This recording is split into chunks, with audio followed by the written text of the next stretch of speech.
school. This is, you know, it's like silent movie style. We'll have to hold on. We'll put text. Like, so they got you. Now mine is not doing the glad thing. to see there's no sound for anyone else concerned. Check. Sounded. There we go. I'm silence. back. Sound? What is sound? You say? Sound. 5x5. Jacanadar. All right, I think we're good now. Jacanadar. Yeah, Jacanadar. I didn't have OBS up on the screen. So we're sitting here like talking to everybody. Nobody can hear anything. Now I guess you have some bad reverb. Oh, now I'm echoing? Of course I am. Of course. You'd think after like 2 years of this. You think we figured it out, right? Like crack the formula. Okay, hold on. I think if I remember right, I have to... Wait, do I just... Oh, hold on. I think I know what to do. Test. Test. Is that better? Test. Because I think my audio stream is being mixed in by Video Ninja. So, sure. So now I think I'm being mixed in on the same audio channel as you guys, which is fine. We should all be happy and on the same audio channel. We do this almost every week. It's cool. I know. Actually, it's so because of brain problems, I don't remember every time. And so, yeah, well, I have the same excuse. So, race car driver excuses, am I right? Yep. All right, so there we go. Okay, so we got video, we got smooth. YouTube dashboard is telling me that the connection is excellent. Time audio is good. Construct. All right, we got no more echo, right? Can we get confirmation in chat that there's no more echo? Carl said boom, fixed. Okay, so we're good. Boom. Fix. Yes. Right on. Oh, sakes alive. Oh, what is that? It's Baby Yoda, man. Grogu. That's so cute. This is the weirdest name ever, but it's growing on me. Get it, Grogu? It's growing on me. Goal. Yeah. Oh my gosh. That's all right, neat. Well, guys, welcome to Tech Talk episode. We've completely lost count. Dude, I have no idea anymore. I don't either. I don't need to keep track. Yeah. It's fine. This is just something that we do now. This is just a part of it. It's like breathing and eating, only we don't do it as often. Yeah, right. All right, looks like everybody's getting off their ass and showing up. They're coming in here slowly. What it is? What it do? It is what it is. So David will be joining us hopefully here shortly. He's got to wrangle some people to his house first, and then once he's sure they won't burn the house down, he'll join us. Yeah. So man, he's just fucking flying off the handle over here. What's he doing? What the fuck up, Grogu? What is... man, I'll stick him up here. That's funny. That was weird. He was like going off like the whole time I put him down. I don't know why. Weird. I have a cool accident that happened. So on occasion, I will find opportunities to like pick up old tech, like not so old that it's like e-waste, but retro. Like the people I'm getting it from, it's not retro. The people I'm getting it from consider it e-waste. They don't want it anymore, so I come and get it. A little bit piecemeal stuff. Nothing. I'm not like, this isn't a business venture or anything, but you find opportunities. So I'm grabbing this stuff. It's like it's like CPU coolers and like HDMI splitters and like a random PC case. I'm like, it's in a box, whatever, fine, I'll just grab it. And I come home with the thing. And I'm like, well, it's a Fractal case. A Fractal makes good cases, but I've never seen this one before. This is very strange. It's a Torrent Nano. I'm like, well, this never even heard of that. Yeah, right? Well, that's because it only just released like 2 days ago. What? Wait, where did you find all the reviews and stuff? I can't say. I can't say where I got it from, but yeah, I guess because I'm looking this case up and I'm finding these like reviews, these review videos and stuff that were released like 16 hours ago, according to dude, that case is Google epic. And stuff. It's like brand new. Yeah, brand spanking new. Dude, the front of that looks awesome. It's super neat. It's the ITX one. Not the compact is technically ATX, but it's like a small ATX form. Mini ITX or whatever it is? No, or is it still ATX? The Nano, I think it's called the Nano, is the ITX one. The compact is full ATX, but it's like shorter than the regular Torrent. Yeah. Whoa. Yeah. Let's see here. Oh wow, it's got a tempered glass panel too. I think they have a version of it. Yeah, I haven't pulled it out of the box yet, so I don't know if. I'm looking at the specs right on Fractal's website. It says seamless tempered glass panel, Top-mounted aerodynamic PSU. Like, why do you need an aerodynamic PSU? Oh, I think their claim is having it up in the upper left corner like that is better for airflow somehow. I suppose it's I just funny hearing that it's like aerodynamic because you To think me, like, they put it in a wind tunnel and tested it. Yeah, right. Like this to me, that's old school configuration, having it up above all your parts and stuff. But I mean, it happens. That's badass. I was shocked because like the rest of the stuff is like meh, like it's okay stuff, whatever. These HDMI splitters are kind of cool, and and I got a whole mess of these freaking the EVGA power link jobs, right? It's supposed to be for like the 20 series cards. It takes the 8 pins from the long side, the facing edge of the card, and it wraps it around to the short end of the card. Oh yeah, it's like the L bracket, right? Where you that L thing. Yeah, I got a bunch of those too, and I'm like, what the fuck am I supposed to do with that? Nobody wants these things. It's for like 2080 Ti's and stuff. Like whatever. All dumpster diving and finding all the cool stuff. Kind of, yeah. It is. It's I just think it's funny that you found a case that's like brand new. Like not even like retro. The opposite. Yeah, I'm super cool. Yeah, that's wild. Very cool. So I'll probably stream an unboxing or something. Maple Syrup Mods was like, yeah, man, you gotta fucking stream that. That's cool. It's good, little gold nugget. So that's cool. Hey, MindPod said this is episode 95 of Tech Talk. No, it's got to be more than that. That feels about right. Does that sound about right? Maybe, yeah. I don't know, maybe we reset the count. I don't know. Remember when I reset the counter like officially when I took this over.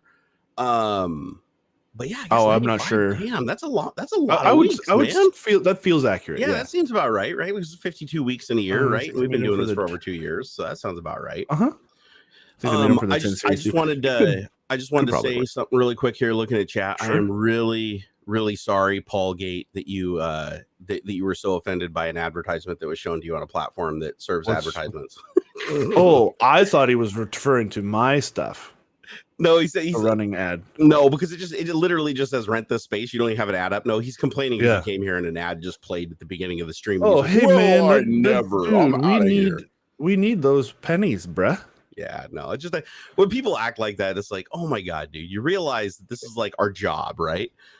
In a sense, this is our job, 3 hours, bro. Just 3 hours out of my Saturday. Yeah, it's like you gotta get paid for that shit. Come on, you're brother. welcome. Like you should know that.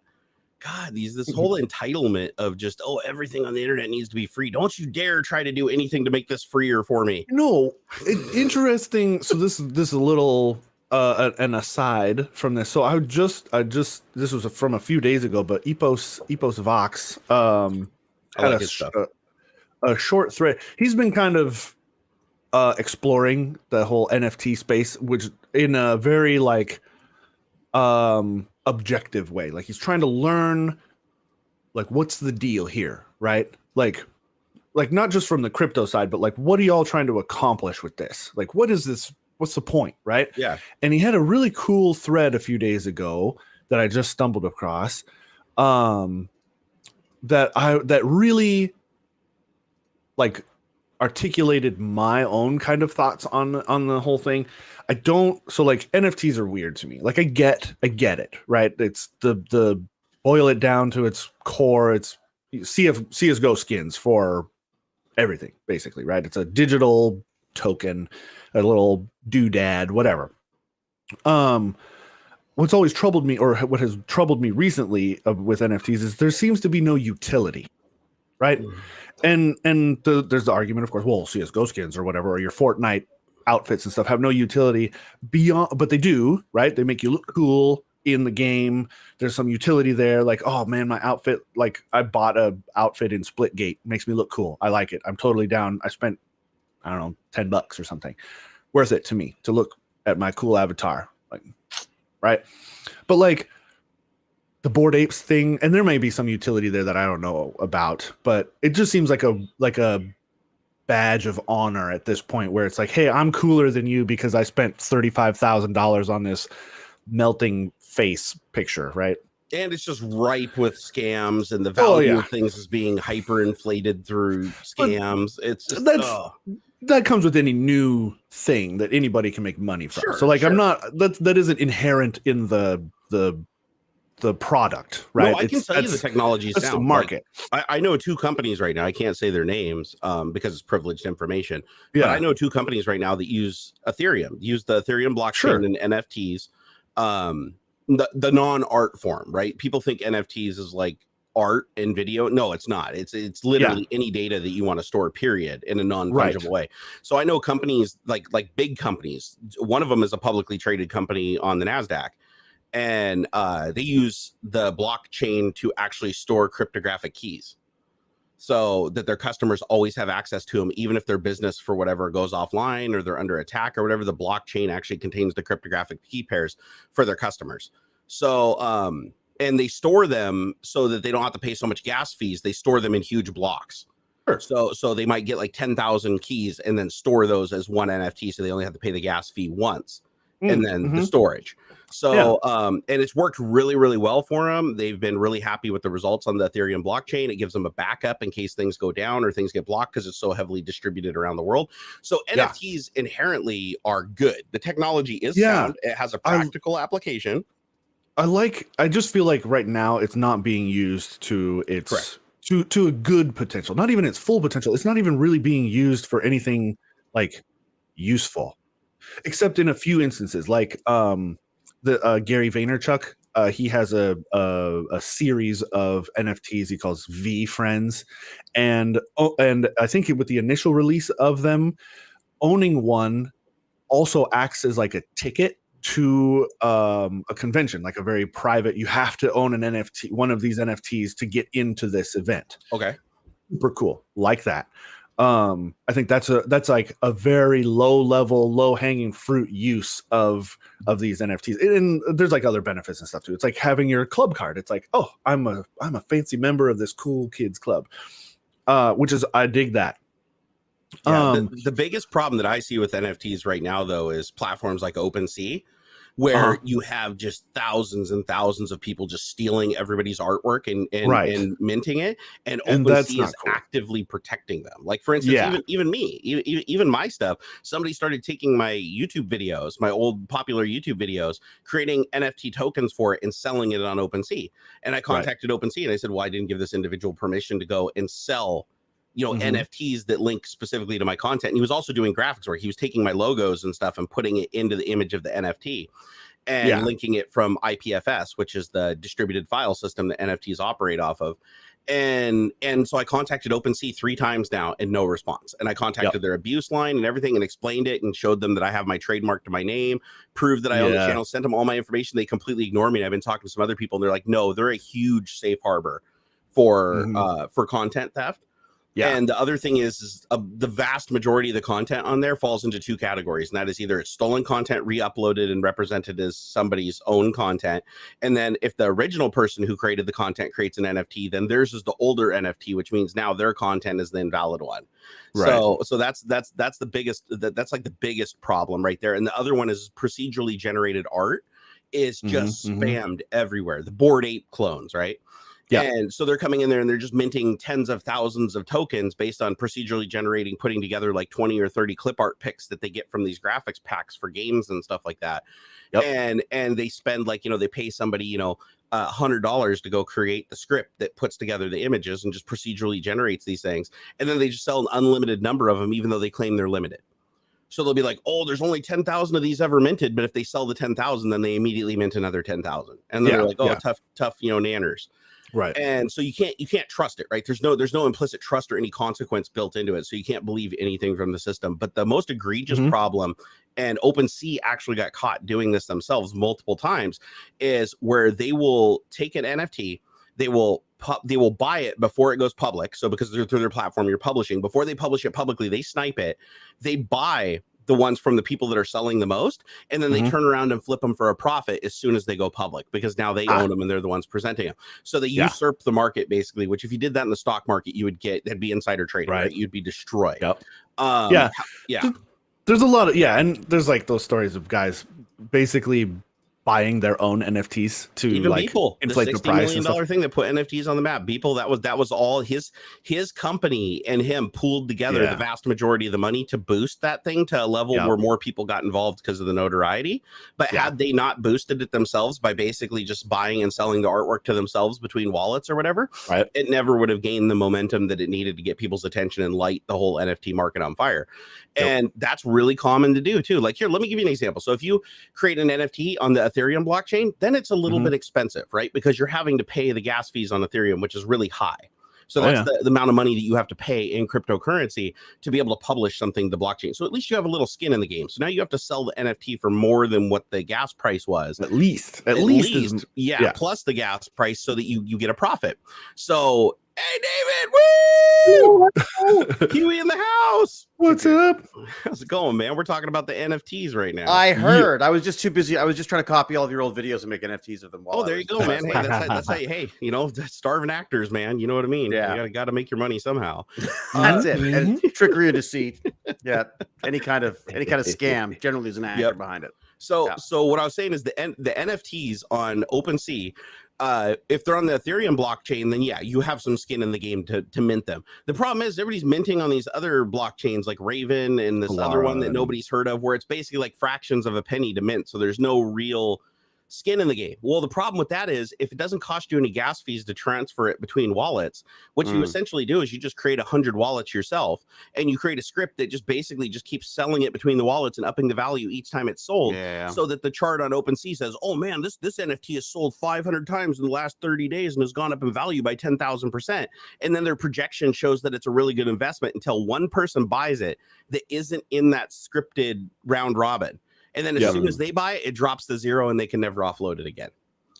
So, and that happens. Well, that's the pump and dump. That's what the stock market. I mean, that's why they've had to put regulations in the stock market, right? Yeah, it's absolutely, it's ridiculous. Oh, hey, I wanted to thank Eric. Eric, thank you for that $20 super chat. Yeah. Dude, that is $20 so awesome. buy an NFT. $20, man. Yeah, I'm gonna spend that $20 on the gas fee. Right now. The gas fee for a URL. Well, that was my thing. Is I didn't want to do the gas fees because I wanted to do like Tech Bandits NFTs, but it's not. But again, it's like it's a whole different. That's sort of like more as an experiment to work with the kids and let them have fun with this stuff. But I just thought I don't want to spend a ton of money on Ethereum, and so I was looking for another. I was actually going to ask you about this. Like, is there another platform that? There's blockchains that are nothing to publish. Like you could publish probably.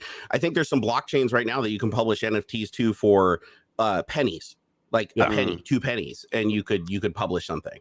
I don't know. I mean, I just think there's something fun there because again, it's like it's it's total banditry right now, I think, but it's in a bad way.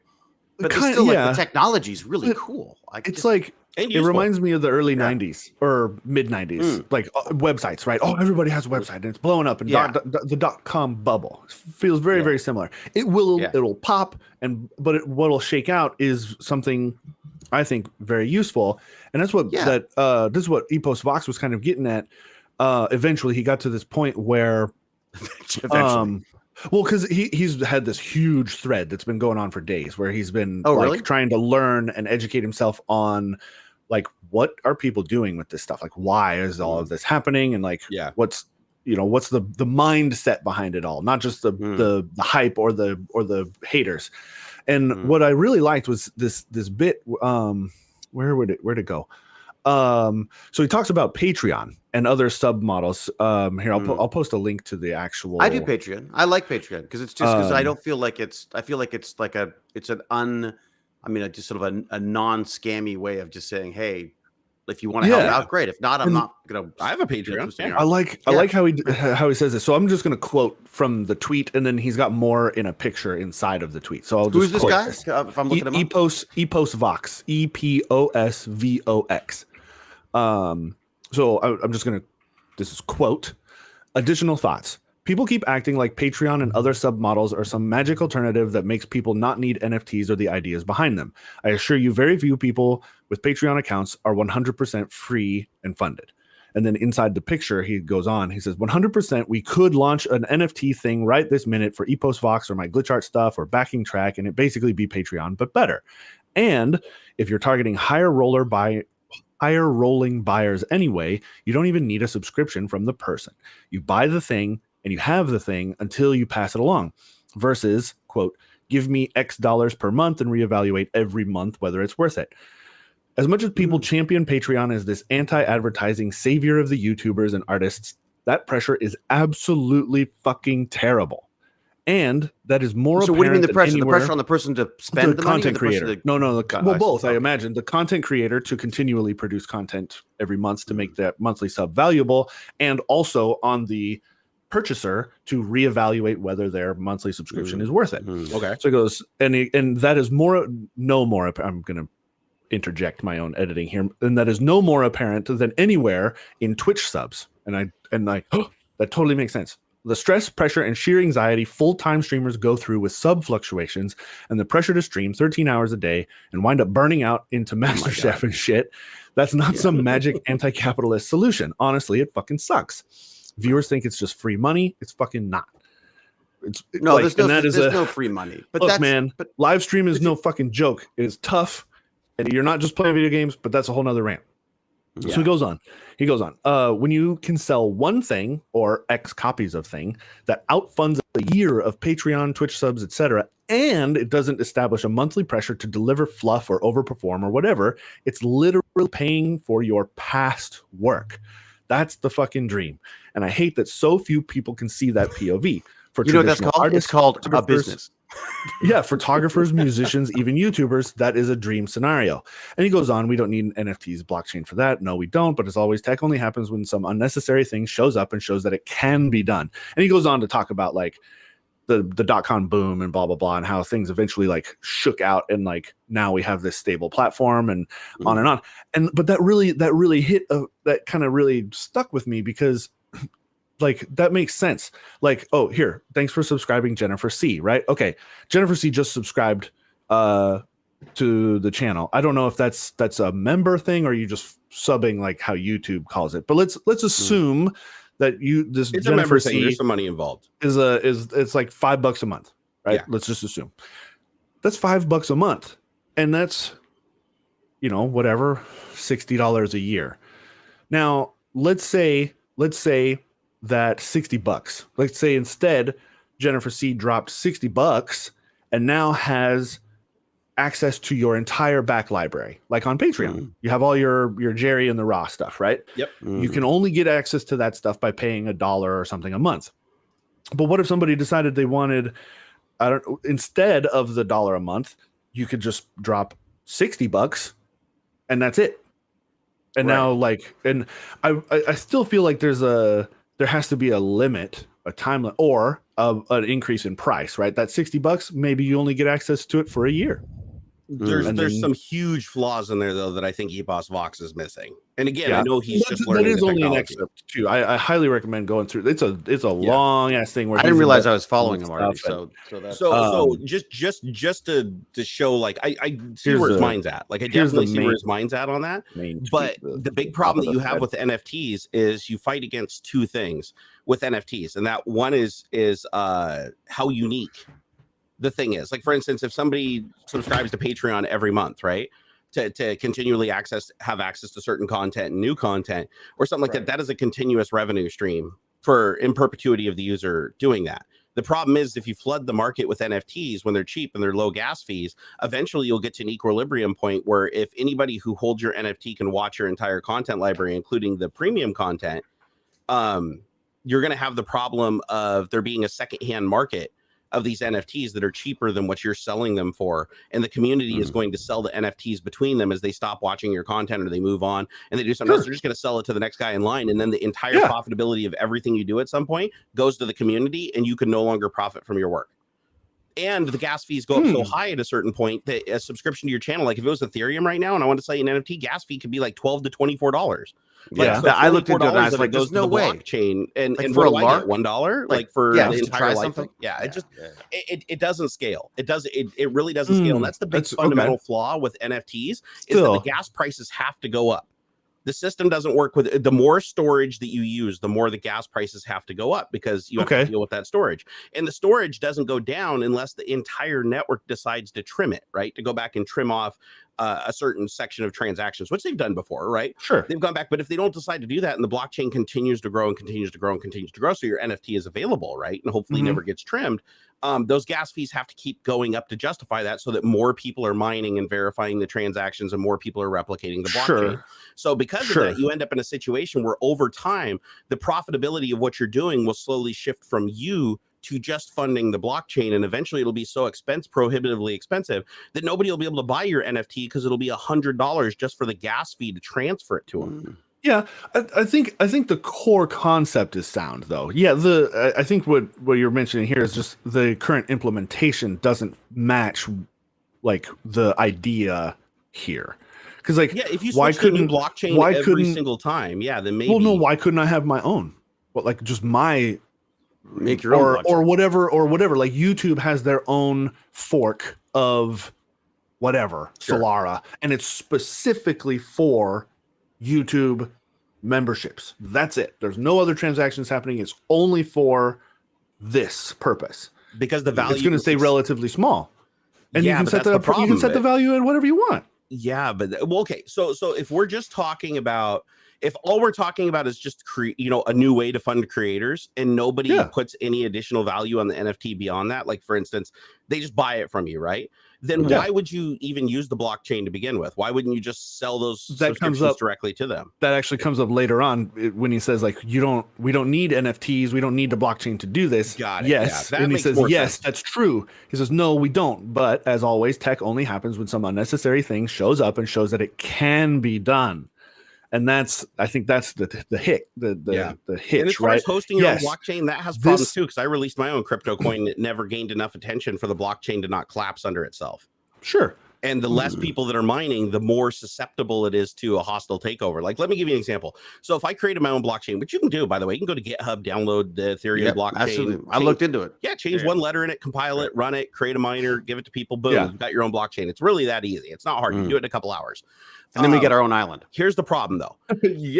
Content creators are constantly under attack by other groups, right? Everybody has their detractors. So let's say that you have 1 million followers. Like community hater communities and stuff. So let's say you have 1 million followers. So you tell your 1 million followers that, listen, I just launched my own coin and I started replicating it. And then you do a video and you're like, go download the miner here and you can start mining and earning my coin. Then you can spend that to buy my tokens, right? And again, they know they're throwing their money away because there's no secondhand market value for that. So they're buying it from you. Here's the problem. All the haters have to do, one channel that's bigger than you, all they have to do is say, everybody go start mining on their network.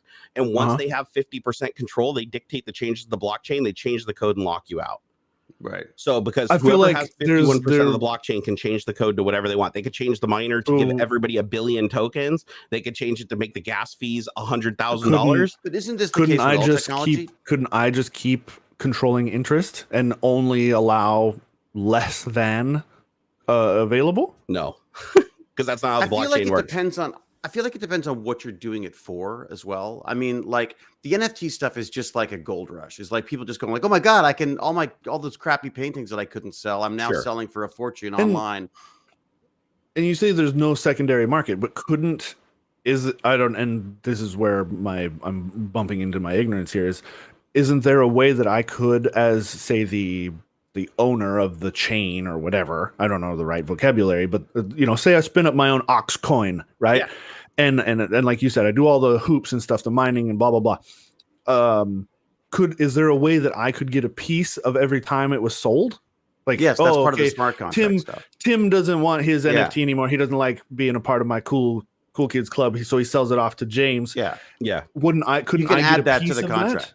You can add that to the contract and have that as part of the thing, so that that kind of covers part of the issue with recurring revenue that's people have mentioned. They still have to pay the gas fee, and the gas fee goes to other people that are on the blockchain, which means everybody that's verifying is earning free coin, which means they can buy your NFTs for nothing. Sure. So they can use their processing power to buy your NFTs instead of supporting. In the same way, I'm earning Bitcoin right now for doing nothing but leaving my computer turned on. Yeah. I feel like there's ways that you could get this set up to where it would work and make sense. But even still, like I think the whole idea, like you don't need the blockchain in order to do this sort of thing. That's something that people are playing with. Yeah. So it's something that people are playing with. The first thing that happens with anything is that you get scammers. Like the whole the whole people game the system right away.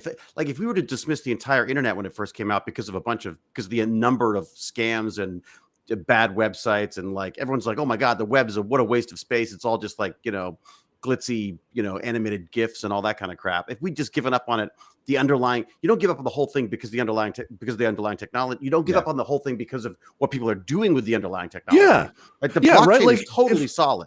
If we gave up on websites because of if we gave up on internet 1.0 but because of everybody making angel fire websites full of weird animated GIFs and stuff, then we wouldn't be here right now.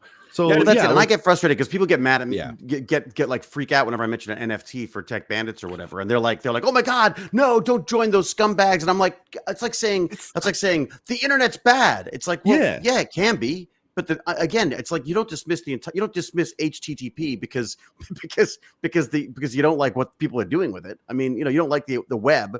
You don't get rid of you don't sort of dislike the whole concept of a web because people are using it badly. And to be fair, right. I think NFTs are great. I think that the utility is there. I know companies that actually use it for very legitimate reasons that make them a lot of money, right? So what I'm saying is, from a content creator, if you are selling what you do to one of your fans, then that's a great way to support. It's in that respect, I don't consider it that much different than Patreon, because it's like, I like what you're doing, I want to support you, so I'm going to buy some of the stuff that you make, right? So for that, it's okay. For like a direct transaction, at least until the gas fees get so bad that there's like no way you could profit from it, right? So which will happen if you're on any public blockchain. But if you're maintaining your own blockchain, then you have to worry about other usurpers coming in and cornering the market and devaluing the shit out of your coin.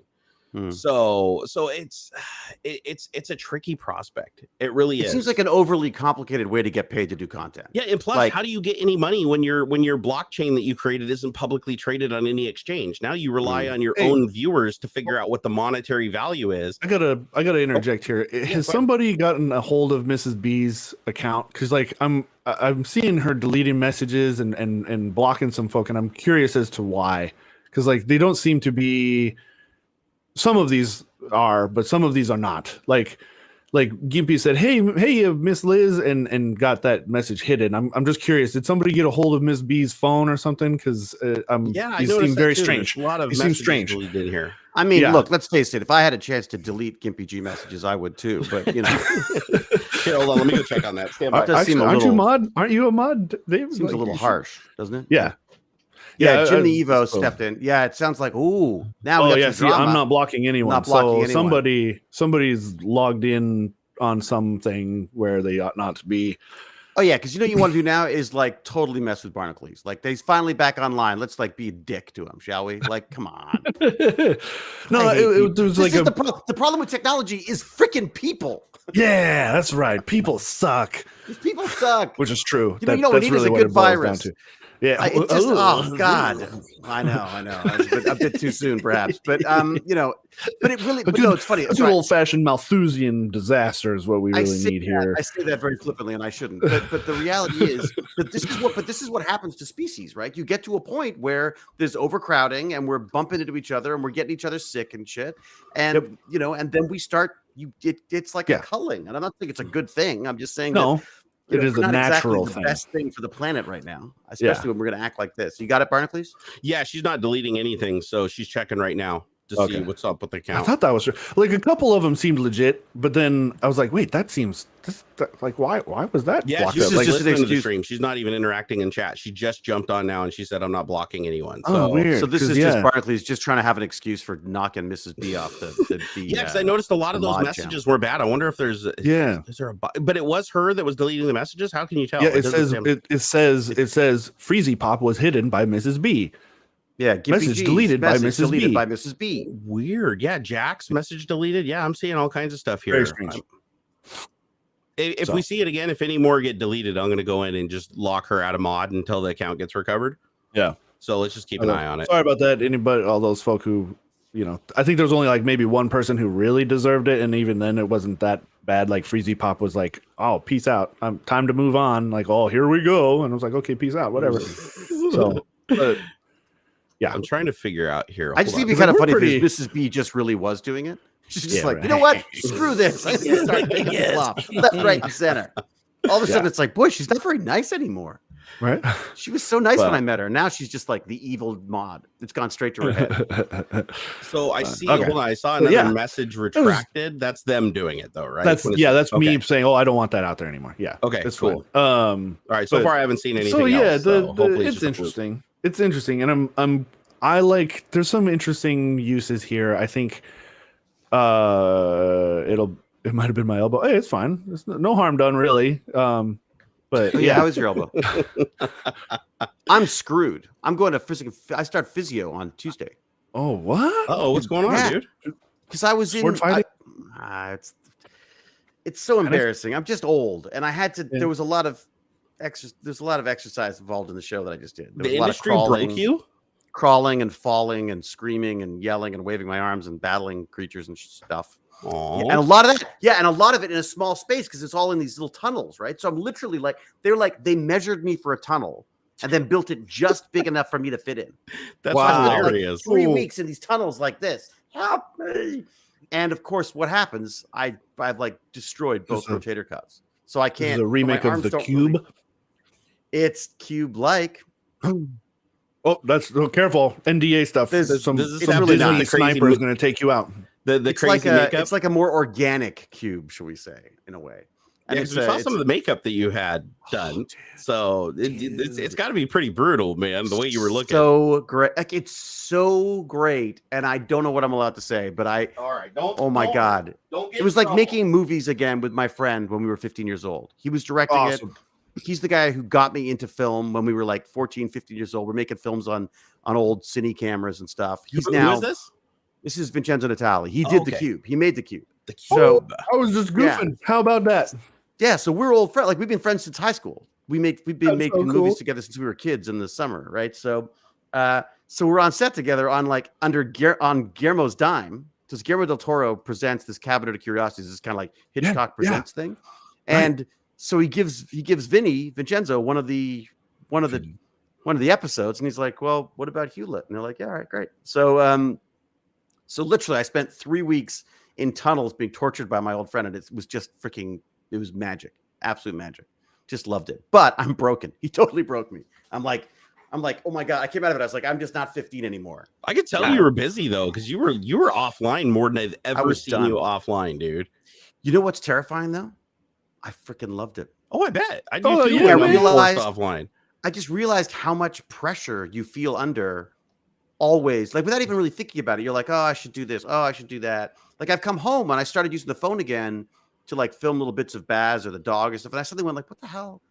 Like no one needs to see this. They're just like, relax. Just, Yeah, it's weird, man. I got my tech talk. I got my tech bandits, which I did tech bandits Monday and Friday this week. And I just so much fun.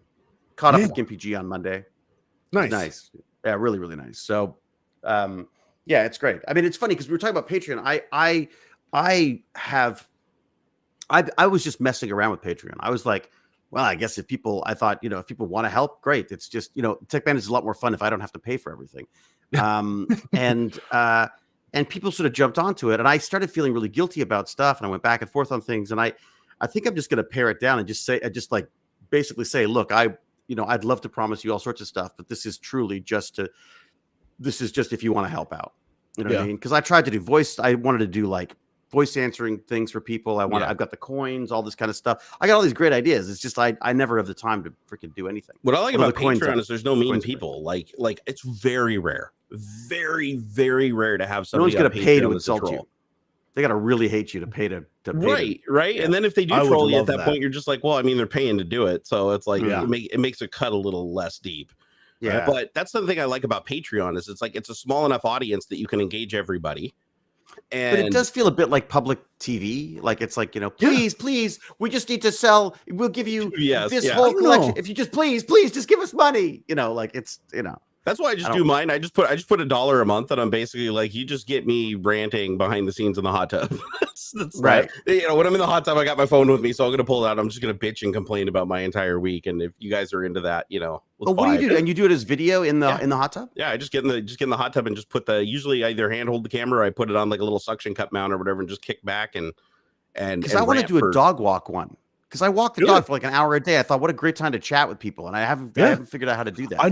I do that on my commute in the car to work. Yeah, I saw that. That's like, great. Except I'm walking around my neighborhood with a dog. I don't know. I'm not going to sit there walking like you think my shoulders are bad enough already without freaking holding my phone. Oh, like you get the selfie stick up. Yeah, or you can get the little drone that just follows you. Me. Oh yeah, I don't see that going wrong. The dog's got the drone again. Could you imagine everybody doing that in a metropolitan area? Like you're walking down Seattle with like 100 people in a group, and they all have their individual personalized drones tracking them. They do. That's not an unreasonable assumption. Yeah, it's gonna happen. You wait. You're just gonna look around, and one's gonna glitch out and crash into the second one. And it's gonna create like a mini Kessler syndrome. Everyone's so freaked out about fireball. Oh my god! Like multiple drones taken out. Oh my god, my pizza's down. There's also this was years ago, and before the pandemic and stuff. The like live stream backpacks were really starting to. I remember. Get popular. Yeah. It was like a little shoulder mounted rig thing that kind of looked in front of you or over your head, kind of deal. And you still see them at cons all the time. Yeah, really? Yeah, it was really neat. I can't remember. I mean, look, I love that idea, but there's no freaking way I'm walking the dog in my neighborhood like that. I mean, that's like it's a little weird, right? If I was me, I would run me over. You know what I mean? Like. Yeah, if you're how's this for a channel?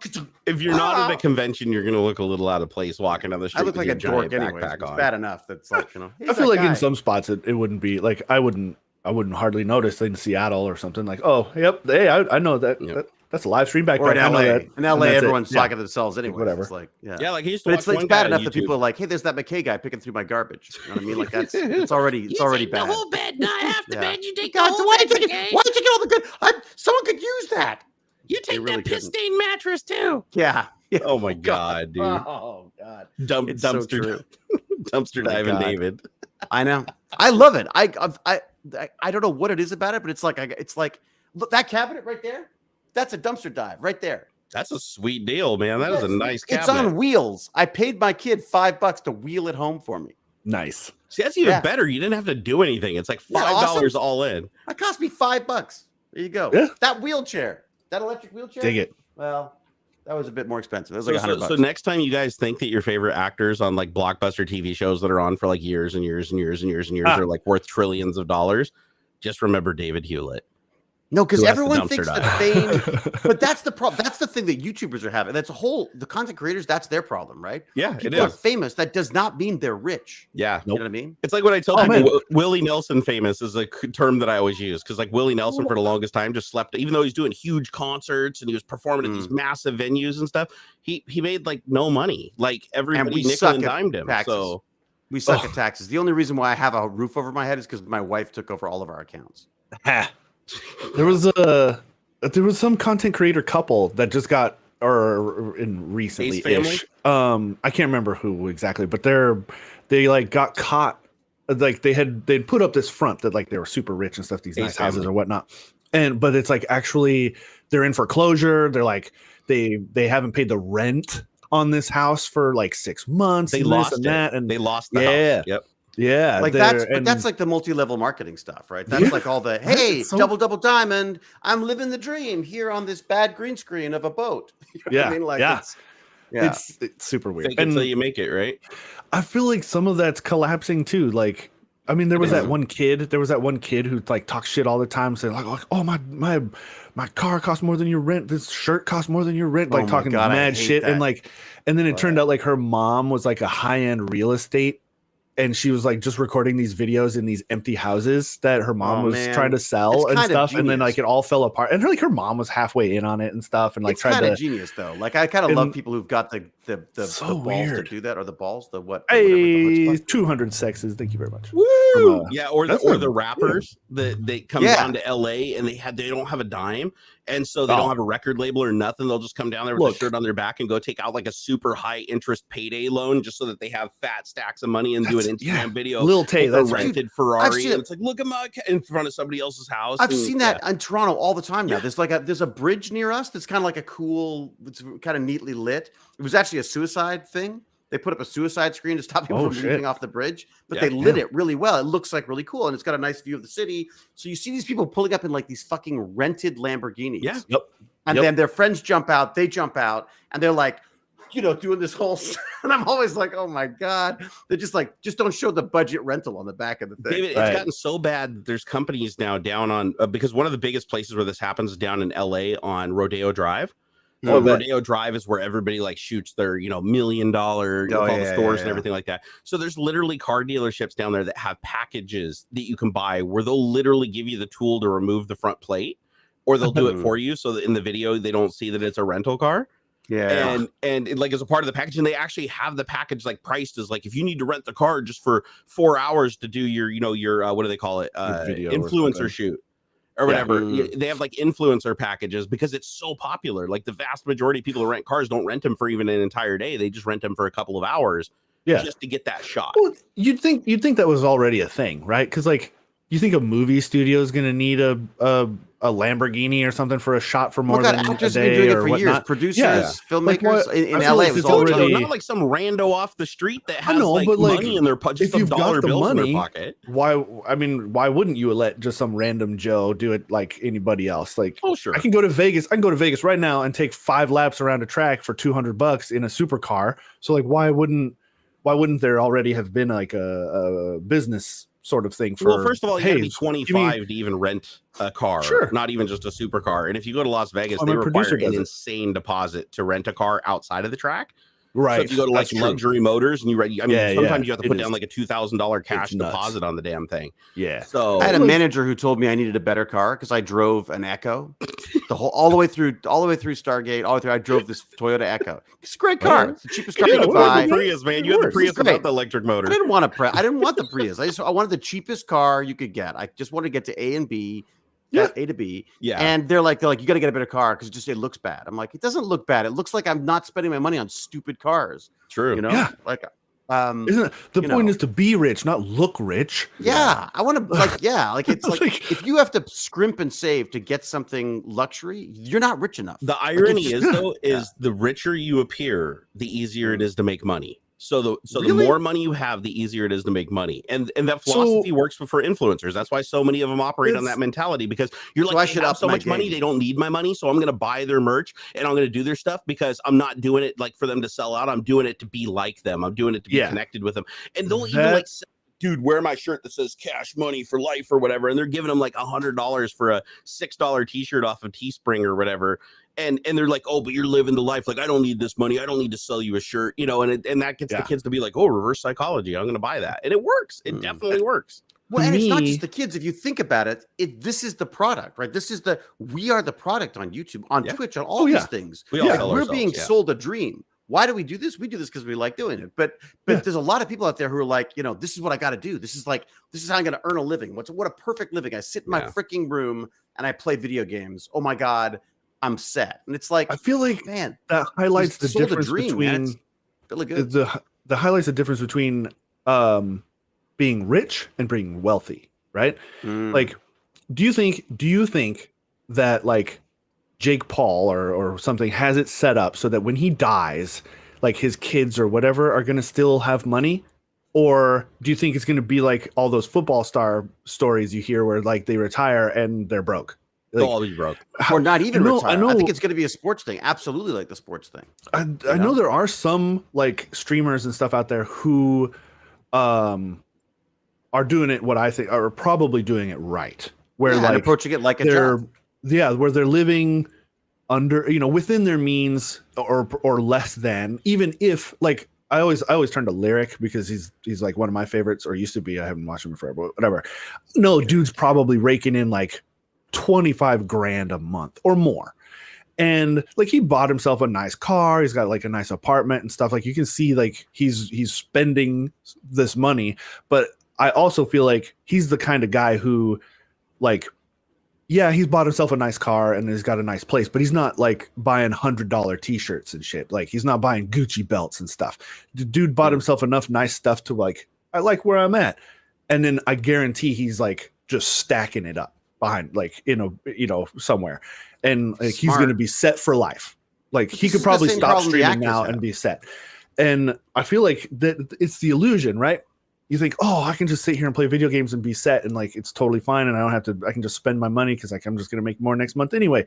And people don't they get caught up in the rich without thinking 20, 30 years later, am I still going to be able to play games like and enjoy the work like that? Yeah. Like, for God's sake, it's more important that don't enjoy the lifestyle, enjoy the work that it brings. If you love what you do, it doesn't feel like work. If you're working towards some kind of like that you're somehow going to be, that you're just going to like just have money to burn type thing, you're going to burn that money. You can spend $100 as fast. You can spend $1 million as fast as you spend $100.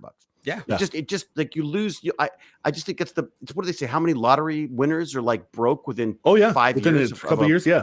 Same win. It's because if you don't know how to, this is something that really hit me years ago. If you don't know how to handle $1,000, suddenly having $10,000 isn't going to make you good with money. It's not going to solve any of your problems. Yeah. You'll just you'll find more expensive things to buy. Yeah. Yeah, man. And it slapped me in the face because like it made me realize how I was treating my money, and I was like, oh man, because like I got caught into that. Man, I just need to make a little bit more. If I was making $20 an hour, if I was making $22 an hour, I'd be set. It's fine, it's good. And it wasn't. And not until I really realized like I wasn't conscious about my money, and it changed. I'm still not good with it, but the reality is, I drove a shitty car for 5 years on Stargate. And no one remembers what everyone else is driving. They remember, the show. Yeah, you didn't have to give your car back at the end. That's it. I didn't have to give the car back at the end. I owed no money at the end. my wife was handling all the stuff. We got a nice house. I mean, that was, and that was, everyone else is like buying all this fancy crap. And I'm just like, once you got a house, who cares? I mean, I grew up like dirt poor though. Like, so I learned like the value. So did my wife, like, really quick. So did my wife. That's why she's looking after my finances. Yeah. It's like, I was a privileged little kid. When I worked at Microsoft, I literally have the cheapest house within like 5 miles of where I literally managed to find like the cheapest house out of like the whole neighborhood in every single direction for like a long ways. Yeah. And it's just because like people that I worked with were paying $4,000 a month mortgages when I was at Microsoft. And it's like, yeah, but what if something happens? What if you get laid off or something? Like, you don't have a lot of runway, dude, if your expenditure is that high. And I was over there and I was making the same money they were, if not more in some cases. My house was like $1,500 a month. Everybody why else do you dropping need like more? $4,000. So my wife grew up in a 1-bedroom apartment with her parents in London. Okay. And they didn't have any income because, he worked for God or whatever the hell it was. It was like some organization that felt that you just dedicated yourself to imaginary beings and stuff. Somebody was making the money though on his behalf. Somebody's making money. Yeah, exactly. But so they lived on nothing. And so she just my joke in the house is that everything is like a Tetris game to me. Every drawer I open has got everything's Tetrised into it. Like it's such a way you got to disassemble it and then assemble it again because she's so used to having no space at all. Yeah. Whereas I grew up in a big house with a bunch of kids. My dad was a doctor. I was wearing leather jackets and pretending to be, down and dirty. And I was really just like this privileged little brat. And then my dad kicked me out at 17. All of a sudden you go, oh crap. Food's expensive. Trial by fire. I mean? Yep. And that's and then, but I was still bad with money. It's still, as you say, like I didn't know what, I was used to buying things when I wanted them. You know what I mean? Not everything, but a fair amount of stuff. And then Jane comes along, just goes like, no, we can't afford that. Yeah. It's like, oh, okay. No, it does definitely help to have a wife that puts you in check every once in a while when you're like, we should go buy that Lamborghini Diablo. And it's like, trust me, you're not going to want you down the road. And you're like, it really was my lady, like, my interest. Like I was like, oh shit, I gotta get my stuff together if I'm going to like be with this gal. So I mean a lot of it was like learning myself and my own like either bad or good habits. And like I automated all my bills and stuff. I didn't, because like I'd forget. I'm not thinking about that stuff. So she won't do that. Auto payments, everything.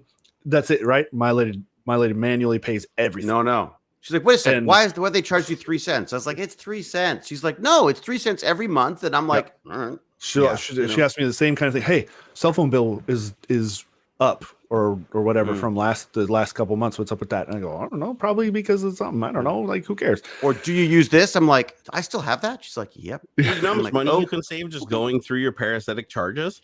Oh man, like dude, you don't realize subscription. Don't remember and stuff. You sign up for crap and just forget about it, and it's just auto. They do. That's why when you sign up, they do auto deductions. You agree to let them do the auto deductions instead of doing bill pay.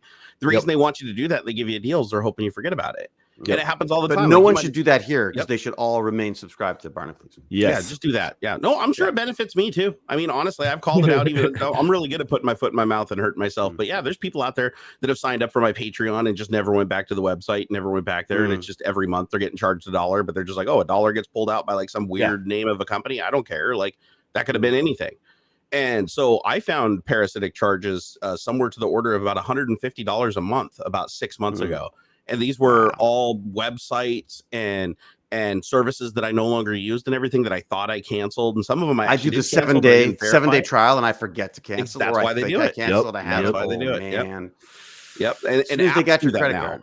Like apps on your phone do that now where they're like, oh, do you want you install it says it's a free app and then you install it and it's like, oh, just start your 7-day trial now, no risk or whatever. And then in small print down at the bottom, it's like after seven days, we will automatically charge your account in perpetuity until you call this number and wait on a phone for 45 minutes to cancel. And they do that on purpose. You have to wrestle 4 jaguars in the basement in the dark before we'll let you sign the paperwork that allows you to. Yeah. And some people just give up because they're like, I don't have 45 minutes to sit on the phone to cancel this. So they just let it go.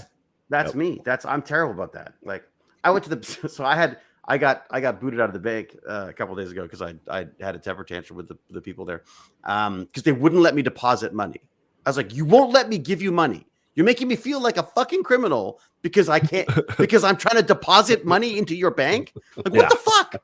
So I got really angry. They're like, well, maybe you should come back when you're a little calmer. I'm like, I'll come back.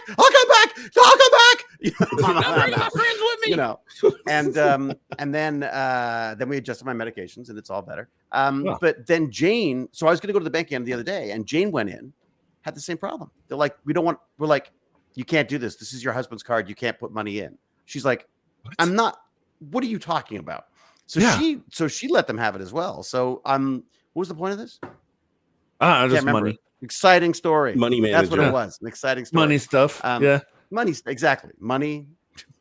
Well, banks monitor your spending habits and your behaviors because that's how they find out if your account has problems or if there's any illegal activity going on. Like for instance, that's how Robert Howdeshell, the manager that I was friends with at Microsoft, went to jail for I think 15 years for embezzlement at Microsoft because they didn't find him because he was stealing the software and selling it to Russia or whatever on the black market. They caught him because he went to a bank and tried to deposit $1 million check into his account when the most he'd ever put into that account before at any given time was $10,000. So they're like, how did you? So stupid. But if you put millions of dollars in every year, they don't care. They're like, oh, that's normal behavior for you. So anytime you break behavior with your bank, it raises a flag, and they. I'm an actor. It raises a flag every freaking time because the checks are different every time. They're from different people every time, and in some cases, they're for a lot of money. No, I run into the same problem. Legit. Same problem. I've had to explain to my bank 1,000,000 times that I'm a YouTuber because back then they didn't really know what that meant. So one month it might be $800. The next month it could be 24,000. It just depends, right? So well, it hasn't been that in years and years. 24,000 would be nice. Yeah, that was actually my best year ever was I think 28,000, and that was like 3 or 4 years ago in December. Wow. So I was like, that was the most money I ever made in my life in 1 month. That's kind of cool. Yeah, no, you can make you can make a lot of money, especially if you do a lot of brand integration stuff. That's where all the money's at, and that's what I don't do. So, but if I wanted a ton of money, that's what I would do. But if you could find the right thing, like I feel like if you could find the right partner, like because it's funny, I sat down the other day and I've been driving my poor Tech Bandits kids nuts because I'm listening to all my business porn. You know, all of my this is how I started a business. This is how you run it. This is get a newsletter going. Do this, do that. And I thought because I want to like approach Tech Bandits like a bit of a business. So one of the things they said was like, you got like, what is it? And I was like, I spent the last like month just going like, I have no idea. I do it every week, sometimes twice a week. I have no idea what Tech Bandits is. No idea. So I said to I was bugging the bandits and saying like, what is this? And they're all like, oh, I don't know. It's like we sit around and we talk and stuff. And I was like, was that good? They go, oh no, it's great. You know, like, but it's just so funny trying to figure out like just the business side of the streaming stuff is elusive. It's difficult to try to figure out how do you turn this into something that's like concrete, repeatable, you know, all that kind of stuff. So to answer your question on like, you know, you got to find the right people to like partner with. as far as making money. Here's the problem that you run into with that. And I'll tell you, this is somebody, I've done this for 15 years. I can tell you, not a lot of people talk about it, but I'll be the one to talk about it because let me tell you how it is. I'm going to tell you how it is, guys. Here you go. I got to tell you how it is. I've been a YouTuber for 15 years. So the way it works is everybody, whether you have your own marketing manager or whether you work with an intermediate marketing company, it's all the same. This is how it works. Companies, do you have one of those? Yeah. Yeah, no, I have. Well, not anymore. I used to have a marketing manager like back in the day, an intermediate company. They'd take 10% of the deal and they would arrange everything for me. So I'd tell them like what I was looking for, what I was willing to do. Here's the thing that I don't like about that model is any company that you work with that you're already using and promoting their products just by having them around because you already use them and you already own them, they're not going to pay you. Even if they do partner with you, they're not going to pay you like somebody that doesn't use their products at all because they want to be able to reach a virgin market. If you're giving away the milk, they don't need the cow, right? So it's hard to get brand deals that way. The other problem is the highest paying deals are also the least reputable companies. Right. And it's always been that way. So Raid Shadow Legends. Raid Shadow, I was going to say that one. Raid Shadow Legends, Raycon earbuds, Omaze, all the scam companies that have terrible business records, terribly rip off their customers, lie about all their policies.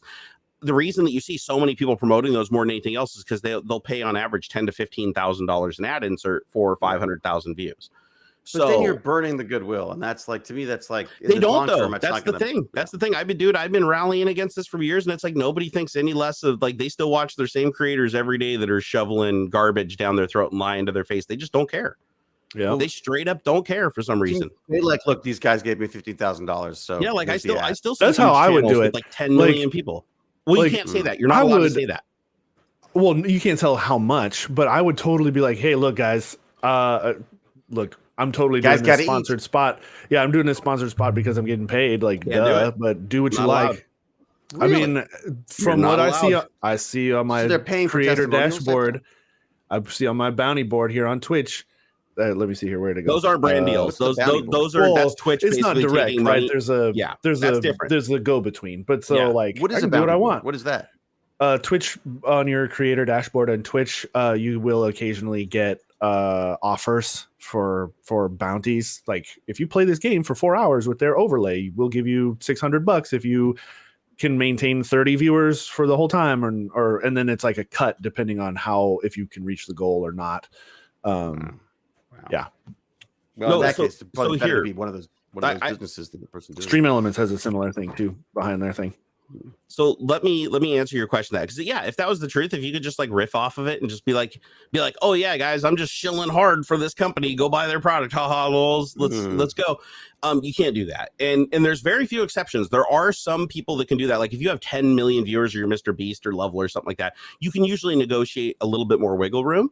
But no, standard contract terms on these things, the bullet points that they send you, because that's what happens. You agree to the deal, you solidify a date, and then they give you the bullet points and you sign the contract. And the contract implies you follow the bullet points. Every single one of those bullet points I've ever received from every company, no matter how reputable or disreputable it was, always included that you cannot disclose that you are only doing the advertisement for money. And you can say that you're encouraged to say that yes, this video is sponsored by or this, but you because you have to for them not to get in trouble with the Federal Trade Commission or whatever, and the FCC. I think also the communications. You have to do that, but they specifically say there in the bullet points you can't disparage them. You have to say that you use their product and that you like their product. You have to give scenarios where you use their product. You cannot give cons. They specifically say do not. There are no cons. You're not allowed to say anything bad about our products or disparage it in any way. You're not allowed to compare it to a competitor unless it's a competitor that they've approved and they've told you how to represent it. And that's why every time you see these ads, they're always the same. Go yourself. Next time you're watching YouTube, consciously in your head when you see a Raycon earbud ad, listen to the things that they say about the Raycon earbuds. They none of them are personal accounts like, oh, I use these and I like them because this. It's always the same thing. They use the same terminology because you have to sign off on it. They have bullet points that say you have to say that it has rich and dynamic sound. You have to say that it's premium audio at a good price. They actually require that. If you don't hit those points, they won't pay you. Yeah, I've seen some guys talking about that kind of thing. Like, they'll blank out who it was, but like, here's the list of requirements for me to like get paid for this thing, and like, it's dumb. The most insidious thing I see is having the kids will suddenly start playing a game that they haven't played for like 3 years, and it's just because some YouTubers randomly started playing it. I'm going like, they're not randomly starting to play these games. They're paid. Like maybe some of them are. but the vast majority are probably going to get a bump from somebody about this because it makes such a difference. I mean, and that's terrifying to me because that's just like, they're spoon feeding the kids. They're spoon feeding the kids. The stuff that they're now playing and stuff. Like I've had Domains hasn't been sued, honestly. They will. So, the government will step in on all this. I think. I mean, I'm waiting. All the Facebook, all this concern around Facebook, all the concern around Google and Amazon and stuff. I think we're moving into a legislative mode where the government's going to start coming in. I agree. Because they don't know what else to do. And frankly, they're losing control of it. They're not making the money. Yeah. So, if they were making the money, I'm sure they would have no problem. Yeah, like all the people are moving from the stock market now over to crypto because they can they can scam crypto. They can't scam because the SEC won't touch them if they do crypto scams. And they can hide it.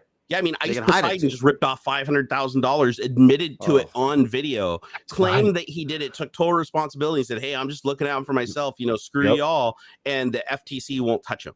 The SEC won't touch him. He's completely within his rights because they don't see it as money. There's no rules yet, so it's like it's not illegal if there's no law against it. So they'll ruin it for everyone else, and then we'll have to figure something else out. It'll become like cumbersome with rules on what you can and can't do. But that's always been the way, hasn't it? I mean, like I feel like, it's like domains. Remember when everyone was just buying domains up so they could buy and selling domains, and everyone's like, I think I got $2 million for pizza.com or whatever. Like, someone got David Hewlett. Someone in the 5 minutes between my service provider updating the ownership or something. I can't remember what it was. Well, no, anytime you have a domain, as soon as it expires, there's already a bot ready to buy it.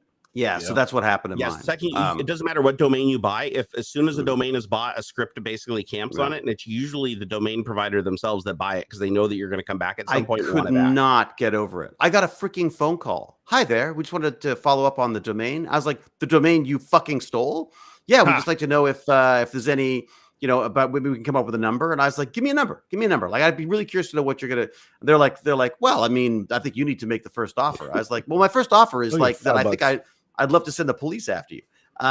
Because basically you just you literally stole it from underneath me. I don't know about Canadian law, but you do have in the United States, you can actually contest that as long as if you're a celebrity or a public figure, you can actually use that to basically strip that away from them. Like, sweet. Yeah, you can go to the provider. I just registered David I. Hewlett. I was like, fuck you. I'll do David I. Hewlett. Who gives a shit? You know what I mean? Yeah, no, I've had to do that, unfortunately, where people will camp and they'll create a Barnacules account on a platform. Before I get there, like a new platform just pops up and somebody goes and establishes Barnacules and then tries to sell it back to me. And I just go to the platform. I send them my trademark. I have the trademark for Barnacules and Barnacules Nerdgasm. So I just provide that. I send them a picture. They kick them off, delete the account, and then hold it. But your name's not trademarked, though, right? Wasn't that like my name could not be trademarked, could it? You can. It depends on if the purpose of the person holding the domain, like if they bought that domain and they're not using it and their name is not David Hewlett, then yes, absolutely, it would be clear that they're trying to camp you. Yep. Oh, okay. So I should just go after you. You are your brand in a sense, and as a unique entity, you have the. It's like you owning your face, right? Like you people can't just take your picture and slap it on a product and stuff. Like that's you, right? And your name is your likeness. Yeah. In that, if their name is David Hewlett, though, you don't have a leg to stand on. It's fuzzier there. Yeah, you're allowed to register your own name as a domain, but if your name isn't, like say my name isn't I don't know, like Sigourney Weaver or something, right? Like if my name isn't that and I get that domain, then it's clear to like you can prove to the place that they held that because of you, because you're a public figure, you're a household name, people know who you are, so therefore that person. GoDaddy? What GoDaddy's got the account? Oh, then threaten them. Just literally send them an email and say, hey, listen, if I have to lawyer up, that's what I'll do. But, this is my name. This is my brand. I have an IMDb credit. You guys are not David Hewlett. You guys, because the guy actually, I've seen corporations pull back their URLs like no problem from private parties. Like Sears did that. Like some guy, well, actually that one, they've also got big, they got deep pockets though too, right? Yeah. I mean, that's, so do I. I'm rich beyond bling, bling, bling. Give me my Lamborghini and drive to my lawyers. There's a guy out there with the last name of Nissan, Nissan. Oh, yeah. And he has fought with Nissan Motors for years for his domain. For the domain, he owns it and he's won. Like they keep coming back every couple of years to try and get the domain from him for Nissan.com. But they constantly he keeps winning over and over and over. If you go to Nissan.com, it goes to like his garage or something. It's like a mechanic shop, or it used to be. But like the auto company, I think it's NissanMotors.com or something, Nissan Auto or something like that. And yeah, it's just a funny kind of thing of like, because he had it for a few years before Nissan like came into the US or something like that, and it was just it's a good story. I highly recommend you look into it. It's funny. Yeah, but it's cool that the little guy. Examples of people both winning and losing, but your best ground to win is if there's obviously another David Hewlett somewhere out there in the world, and if they registered the domain, all they have to do is basically say, "Listen, my name is David Hewlett, or my last name's Hewlett," or something. All they have to prove is that the domain has some connection to them. Because if there's no connection between them and the domain, like, "Oh, I just randomly came up with the name David Hewlett," it's like, no, that's a celebrity. That would have been easy to research to see if that name was already associated with somebody who is a public figure. So you're obviously a lying sack of dick. Well, someone did it to my sister, right? Someone registered the name for my sister and then charged her $2,000, and she paid for it. See, she's got an IMDb credit, right? You know, if it was a register, I would challenge him. I would just say, "Listen." You know what I might do? I might tweet GoDaddy and say, "Hey, ooh, there you go. There you go." Because that's probably better than like one of their many that's emails. Right. It is. Just ask Steve at Gamers Nexus. Yeah. Are they they're not gonna respond to an email from davidihewlett.com. There you go. Hey, you guys, mind if I read some of these super chats real quick? Yeah, go. Of course. Yeah, I gotta pee. Do it. Go drain it. Hey, Pup Shepherd, thank you for the $5 super chat. He said, "Wags, ARF, when you rename a folder in Windows rescans the folder. You can see the green progress bar and the address bar. Why is that?" It's indexing. Yeah. And so as soon as it's rebuilding the index for search later. Yeah. When you change the name of the folder, it goes back into if you use NTFS, it goes back into the ledger and it changes the name of the folder, even though it's the same place. So it has to re-index it, because if the folder name changed, the path changes for everything. Yeah, you can turn that off. You can turn off folder or file or folder indexing and stuff. But if you ever go to search for something, it's going to take forever. Yeah, if you use search, I'd leave indexing on. And plus, there's a lot of internal features in Explorer that depend on indexing and search. So you're basically going to create an untested scenario, and you'll probably run into some weird issues and stuff like that. Yeah. AuxxZillary, thank you for the $20.34, dude. Sorry it's taken me so long to get to these. Said, "Been a while since I caught you lovely gents live. Keep being your awesome selves. Have a cuppa on me." Thank you, sir. Aww. We appreciate that. Jennifer Segan, thank you for that subscribe earlier. Ran You Cafe, thank you for the $3.94 super chat. He said, "Finally got to watch your show. Always seem to miss it. Thanks, YouTube." I know they don't send notifications to anybody anymore. Hope you're doing great. Enjoying the show. Thank you. Well, we're glad to have you, and thank you for that support. Yeah, serious business. Thank you. Yeah, man. Sotan Mush, thank you for the $13.56 super chat. He said, "Hi from the UK. Half a bottle of wine, and I'm feeling mellow. Best wishes to all. Peace." That's the best way to enjoy this show. Deegs, thank you for the subscribe to the channel. And let's hear Emil Emmett, thank you for the $21.89 super chat. He said, "Coffee money." Well, we can always use coffee money, so thank you for that. Seriously. Yeah. So yeah, man, this is crazy stuff going on, man. Yeah, we should get to our topics now. So we're good hour plus into the show. We got 300 and some people is watching. Yeah, so, I tried to segue into the Gamers Nexus thing, but that was an epic fail.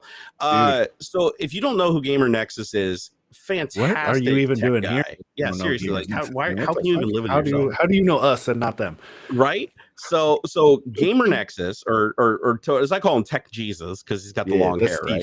Steve, Mr. Tech Jesus, he bought a motherboard from Newegg, and everybody knows Newegg, right? I used to order from Newegg back in the day all the time, but then when Paul and Kyle left, I kind of just was like, nah, I'm not going to mess with them anymore. Because I've heard nothing but nightmare stories from Newegg. Like, yeah, obviously there's people that are still going to have a good experience, but the number of people I've heard have a bad experience is astronomically high. So I wasn't too surprised to see Steve create a video talking about a really bad experience he had with Newegg, where he ordered a motherboard from them, an open box motherboard. They mailed it to him, and it took forever, right? Because of all the shortages and blockages and everything. By the time they sent him the motherboard, he had already found another motherboard and already got his project going. So he just issued an RMA, didn't even open the box or nothing, shipped it to him. He just shipped it right back to Newegg, never opened the box, never opened any of the packaging, sent it back to him. And then he gets a mail. For one, it takes them forever to process it, right? It's like it's like months. They finally process it, and they're like, we had to send it over for investigation because, it looked like there was some problems. And they mail them back, and they say, there's pins bent on the socket. So we're just going to send this back to you and not refund your money. And he messaged him back and he's like, guys, I didn't open the box. Like, you mailed it to me and I just mailed it right back to you. I didn't open the box. Go ahead. Point of clarity. Yep. He did not even open the shipping box, the box that was shipped in. He did not that he didn't open the product box. He didn't even open the box that was shipped in. And instead of how you can deny receipt, right? You can say, oh, just take it back. They accepted delivery and then turned around and said, oh, well, we don't need this. And so they tried to get a refund. Yeah, so they issued the RMA and sent it back. So it's clear that nobody was into the box, right? Newegg received it in the same condition that they shipped it out. Yep. So Newegg opens it. They look at the damn thing. They see that there's bent pins on the socket and there's thermal paste in there. And they're like, oh, we're sorry you broke the motherboard, so we can't refund it. Well, Steve explained to them that he did not open any of the packaging, right? So, but Newegg was like, nope, we don't believe this. Yeah, you're not getting your $500 back, and they mailed the board back to him. So he creates this video that creates this massive outcry, right? So, and I mean, this thing like blew up. It's like, if you haven't seen a video on this, I'm actually surprised if you're in the tech community, because everybody's covered it. Like Linus has covered it. I mean, even Paul, who used to work at Newegg, covered it, right? So, Newegg was like, oh God, we're on fire. This guy, because they didn't realize that they were screwing over Gamer Nexus. Like, I'm sure they knew who he was, but the guy that it didn't issue the RMA and basically tried to screw him over didn't know who. Why not just not screw anybody, and then you'd be you wouldn't have a problem, would you? You don't have this issue. So they, mistakes were made. So what Newegg did is they had already shipped him the board back at that point, so it was in transit. So the board was heading back to him. They went ahead and issued him a full refund, but only because of who he was. They wouldn't have done it for any other person. They only did it because he was raising, so much stink on the internet over what they were doing. And he started getting inundated with mails from other people that have had a similar experience with Newegg. So he creates a third video. I think his third video on this, and he gets the box with the motherboard that they mailed back to him. So he opens up the box, he opens up the motherboard, and the motherboard has a giant sticker that's the quarter of the size of the motherboard that is literally, it's huge. You could not miss it. That's on the motherboard that basically says that Newegg had sent it to Gigabyte to be looked at, and Gigabyte said it costs $100 to fix it. They didn't want to get it fixed, and they sent it back to Newegg, and Newegg, instead of destroying it or throwing it away, put it back in inventory. Yep. So the sticker. So when they told Steve that, oh no, you damaged the board, when they inspected the board, there was already a sticker on there that basically said that the board was already. It even said right on the sticker, it said CPU pins bent, and it was months before he bought the motherboard, before Newegg shipped it. Yeah. So they didn't even look at the sticker. So whoever investigated the motherboard just popped the top and looked at it. It was like, oh, bent pins, whatever, and didn't even read the giant freaking sticker that was on the motherboard. It's silly. So and they really we're talking months. So the flow of events that seems to have occurred is person A, some rando customer, bought the board. Yes. Sent it back to Newegg for RMA. Newegg sends it to Gigabyte to get fixed. Because at that point they already knew it was broken. And this was in I think they mentioned July of 2021. Yeah, it was the original problem from rando customer. Gigabyte does their thing, tells Newegg, hey, yeah, it's broken. $100, we'll fix the pins, send it back, and you have a brand new board. Newegg denies that, says, nah, I don't want to do that. Just give us a broken board back. And so big sticker says, Jimothy inspected this. Here's what's wrong. Yep. Blah, blah, blah, whatever. Send it back to Newegg. Newegg just puts it back on a new shelf or open box shelf. Because Steve does say, "Oh, look, I didn't notice this at the time," or something but it's real small. It says open box under the title.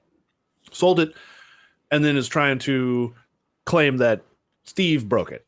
When they left, they did not even from what you can tell from what Steve shows. They did not even open the box. Newegg did not even open and inspect their product that they received back from Gigabyte, because it's got a fat fucking sticker over the PCI slots that describes what the RMA, the Gigabyte RMA guy. And they didn't even remove it. They sent it back to Steve with the sticker still intact, with the personal information of the employee at Newegg that called Gigabyte and did the whole repair thing. It's just outrageous. Oh my God. It's a perfect storm of problems. It's like basically you have the guy who's inspecting the motherboard not properly inspecting the motherboard. You have Newegg putting a broken product that's already been through RMA unsuccessfully back into inventory and selling it to a customer. And you have that customer even contacting them back and saying, I didn't touch the packaging. And they claim they had pictures. When they messaged Steve, they're like, oh, we actually have pictures of the board being in good shape before it was sent to you. And he's like, give me the pictures. He hasn't received the pictures because they don't exist. They probably put their foot in their mouth because they're probably supposed to take pictures of this stuff before they put it back into inventory to show that it's fixed. And obviously nobody did it. So now they're frantically trying to contact Steve, and Steve's calling him out on it. Like he's made his third viral video on it. They're like calling him during the recording of the latest video. The executive branch was calling him from Newegg. Yeah. No. So what I like about Steve is that Steve, instead of him just going, okay, well, I used my clout and I got something fixed, so I'm just going to let it be. He's like, no, I could have been any customer, and you guys thought I was any customer. Like when I did this, even though he's bought literally tens of thousands of dollars of stuff through Newegg, and Paul Hardware. If you guys don't know, Paul and Kyle, Bitwit Kyle and Paul Hardware used to work at Newegg. As a matter of fact, that's where I met them. I went down to Newegg like 10 years ago. I didn't know that. Went down to see Jay's 2 cents, and we went to Newegg and we shot. They used to do this. They had a set where they did like this live stream every day, and so we went in there. And we were a part of the Newegg live stream, and that's like one of the earliest things that I did, like when I made it on YouTube. And so when they left Newegg, Paul actually used to be the guy that took in those returns and looked at them. So that was Paul's job when he was there. So Paul did a whole video where he talked about how Newegg used to handle things and how it's clear they're not doing that anymore. So, yeah, but Newegg has been doing some really, really shady stuff. This is like that icing sucks. I used to love Newegg. I buy stuff from them all the time. Yeah, I absolutely do. But here's the thing, like this isn't the first like really crazy shady thing that they've done. Like, do you remember what they were doing with the GPU power supply scam? Yeah. So Gigabyte, remember when the Gigabyte said, you may not know about this one, David, but basically Gigabyte released or I think it was Gigabyte, right? That released the PSUs that were catching fire. Yep. So they basically had a line of PSUs. Was that a feature? Yeah, I have one right here. Right on my desk. There you go. Right there. That's the one, the P850 GM. So this power supply doesn't have the proper power limiter on it. So if you try to draw more than 850 watts from this thing, it basically just catches fire instead of shutting down. I may have that one in my other computer. Yeah, make sure that computer never draws more than 850 watts. Otherwise, it'll literally blow up. Or even close to it. Like I remember watching that video. There's something off about some switch or whatever on the inside that's supposed to kill it before it go over volts or whatever. Switch is like not rated properly. Is wonky, and it will. But I got it. I think I got it in some kind of a deal. There was some kind of as a bundle. That's what Newegg was doing. Yeah, Newegg knew that these were bad power supplies, and they were bundling it in with graphics cards and shit, and selling them off to people. That's where this came from. So basically, what happened was this used to be a really well received power supply. Like when it first shipped, it had good ratings on Newegg. They were selling pretty good, isn't it? I mean, that's no. This is supposed to be a really good power supply, right? I think it's like, what is it, like gold rated? So it's actually a decent power supply. So what happened was, as soon as Steve, again, Gamer Nexus, right? Gamer Nexus is just like a thorn in Newegg's side at this point, and rightfully so. These power supplies started blowing up for Steve, and then when he came out publicly, other people were like, "Oh, so that's why my power supply like blew up. Oh, that's why my computer burned down." So as soon as that happened, it like went across the whole internet, and immediately like this power supply went down to like 1 star on Newegg, and it's like, "Oh, this thing catches fire, this thing explodes." Like nobody wanted these power supplies. So the way that Newegg handled the situation, because they had pallets of these things, is instead of sending them back to Gigabyte, which who knows, maybe they couldn't. Instead of sending them back to Gigabyte, they said, "You know what? Everybody is starving for GPUs right now because of the shortage. So what we're gonna do is every single GPU on our site requires you to also order not just a power supply, but this specific power supply. So if you want to buy a GPU, you have to pay full retail price to bundle this power supply. And if you want to RMA the power supply, or the power supply is broken, you have to send back the graphics card also." So they did that so that people couldn't buy the bundle and then just return the power supply. And people, because the GPU, there was such a GPU storage, people were just buying them and just throwing the power supplies in the garbage, just to get the GPU. The GPUs. I know, because I think that's. Why do I feel like that might have been the reason? Why do you think this was ages ago. This couldn't have been. He bought the bundle and he just gave it to me. He's like, "I wouldn't put this in anything." I was like, "Well, I'll just use it for like testing." Because when I'm there monitoring it, like I don't care if it blows up while I'm just like sitting there messing with it. But that's why he gave it to me. He's like, "Yeah, I had to get this to get the bundle," and that's how I found out. It'd be kind of fun to like just like see, like you should do a video on like just like see how far you can push it. It literally catches fire. You can see it's in Gamer Nexus video on a thing. It catches fire. Like they were in the middle of testing the thing, and it all you have to do is like put a diode. I think there's like a diode thing that you can like put on here that'll create a resistive load and blow it up. When it should shut down. The way the power supply is supposed to handle it is once it hits its limit, that little switch inside basically just kills power to the power supply until you cycle it. Is that why you have a fire extinguisher right there? It is actually. That's exactly. you joke, but no, that's exactly why this is here. Is because I was doing some testing with this power supply and wanted to make sure that if it caught fire, I could put it out. God, I got to get some fire extinguishers. Gimpy G's got me terrified, right? Because poor Gimpy had his entire house burned down, and it just, naturally that immediately, like, how can I make it about me? Okay, great, I'll do that. If you do anything with 3D printing, you absolutely need to have a power supply, or fire extinguisher, 100%. Really? Oh yeah, dude. I've had 3D printers catch fire now. Ooh. Here's what happens, and it's not the electronics. Tell my wife that. Please don't let my wife hear that. It's not the electronics. I will never be able to 3D print again. So here's what happened. The scariest one with it. Okay, so the scariest one, I wish I had got on video. And actually, come to think of it, I did get it on video. I just don't know where the video is because I had a time lapse running. It was with that stupid Robo 3D that I had. What would happen is the plastic would come out of the nozzle. And then what it'd do is it would twist around and curl, and every once in a while it'd stick to the edge of the nozzle, and then it would just start building a blob on the tip of the nozzle. They all do that a little. Yeah, but I came up one day and there was like a blob the size of a grapefruit hanging off of the nozzle, and it was smoldering. Like it was just smoking out the whole room. But mine was definitely. I've done the giant grapefruit a couple times, and then the spaghetti monster. Yeah, and it was setting off. So here's what you got to worry about is. As soon as it encompasses that hotted, the thermistor inside of it is only rated to a certain temperature. So then it insulates it. And as soon as it blows out that thermistor, it'll basically push full power to the hot end until it just hits thermal runaway, and it'll just catch fire. And PLA is super flammable. PLA is I bet, yeah. Take PLA outside and light it. It's like a candle. You can take like a strip of PLA and just light it, and it's like a freaking candle. This is, you realize that I'm now gonna have an empty basement because all my stuff's gonna be. My wife's gonna make me move all of it outside. No, because I'm sure she's watching this. Fire alarm and fire extinguisher are must. Is there a special type of fire extinguisher that you need? You need like an electrical fire type thing, or is there a special rating on it? Well, some of them are useless in them. I just use anything on it as long as it's not water. You don't want to spray water on an electrical fire, but these powder ones seem to work fine. So I have a little. What about a Sonic? I want this. Have you seen the Sonic fire extinguishers? No, that's kind of cool. These guys invented a system that literally just knocks the oxygen out of the fire. Oh, like a subwoofer, it just vibrates the air out of the. Oh, yeah. That's a couple of university students did it. I thought, oh my god, that is like the coolest thing ever. We were talking about Tech Bandits on Friday, actually. Oh damn, I'm gonna have to go look that up. That sounds like because I put a candle in front of a subwoofer and had to blow it out before. Oh sure. I mean, that's what speakers are, right? They're air pumps. Like it's just like us blowing them out. No, like if you ever had a candle sitting on so I have my subwoofer under my nightstand in the bedroom, and I noticed that if you light a candle and you put it on the nightstand when the subwoofer's like going really, really hard, the candle resonates like a little EQ.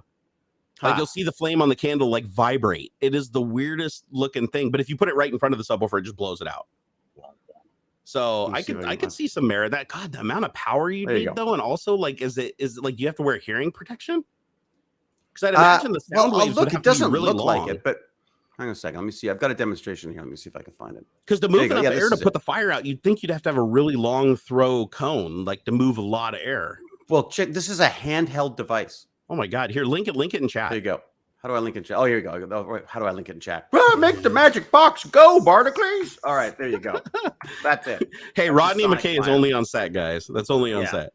As my son likes to say, he's only smart on TV. He only plays a smart person on TV. He's like, thanks, buddy.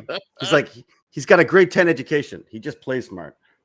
So fighting fire with base. You said this is handheld. That is a monster box, man. I don't want. But that's still not, dude. That's like Metroid's hand cannon. That's freaking portable. I've carried laptops. He's plugged in too. There's no portability. Wait a second. He's plugged into what? He's the power supply. I guess plugged into one. Or is it off camera somewhere? Like, I don't see. That thing on his hips got a cable that goes out. Yeah, he's got like a double gigabit. He's got one of those double gigabit things. Okay, so it's literally like a 10-inch subwoofer inside of a resonating tube, so that it just focuses all the sound on the fire. But come on, that's pretty freaking cool. It is cool. This is like first. I guess they're saying it's not just like there's something about the tone itself, because they're talking about, they thought high frequency sounds would be better, but it turns out like dude, the it's bass, all about the bass. Forget the treble. It's all about the bass. it is a big 10-inch woofer with a cone on it. I love it though. That's cool. He's got that 850 power supply right there hooked onto his hip too. So I was gonna say, Wait, you got a free with his GPU. No, I don't know. It just, you can sell it like a PC power supply. It looks like a GPU. Yeah. It looks like the same GPU. That's funny. Oh my gosh, dude. That is kind of a neat bundles. Yeah. I like where they're toward the end of this video. They're like, it could be like on top of a stove or something, and all you got to do is like hit a big red button, and it goes boom, and now your fire's out. That's kind of cool. A hit beat. I do like beat. I like the integration possibilities, because like a regular fire extinguisher creates a mess. Would it knock the air out of you as well? Yes, it would. I mean, if it was a heavy enough bump. Have you ever sat inside of like a DB drag truck, like where they do the subwoofer stuff? Dude, I've done this. You can't breathe, I've just put my head in speakers at concerts. That's all. I've sat inside of a DB drag truck that you had to wear hearing protection because it'd permanently blow your ears out. Like you have to wear like earmuffs with things in your ears. You put the things in your ears, you put the muffs on. And I sat inside of there, and when they cranked it up and it hit certain notes, my lungs would just freeze. I couldn't exhale or breathe in. So what is this for? What is this in aid of? What is this thing? The goal is to build the loudest and lowest hitting bass system in the world. That's like, it's a competition to see how low you can go and how much power you can push. Really? So that is quite a niche. Experienced a similar thing, not like in a vehicle or anything, but having a bass drop hit you so hard that it's almost like somebody pushed you on the chest. Like, yep. I just remember that from like concerts, going like, I can feel the music. These trucks, the bass will make the air resonate in your airway to where you can't pull it in or push it out. It just sits there and does this, and you can feel it in your throat going. Yeah. Oh man, that's kind of cool. It's a trip. Now you see the handheld version. That's all. Yeah, we'll put it this way: the vehicles that they do this in have to have armored glass, like the armored trucks. They have to have armored glass, and they have to fill all the doors with concrete, because otherwise, very expensive the metal. Hobby.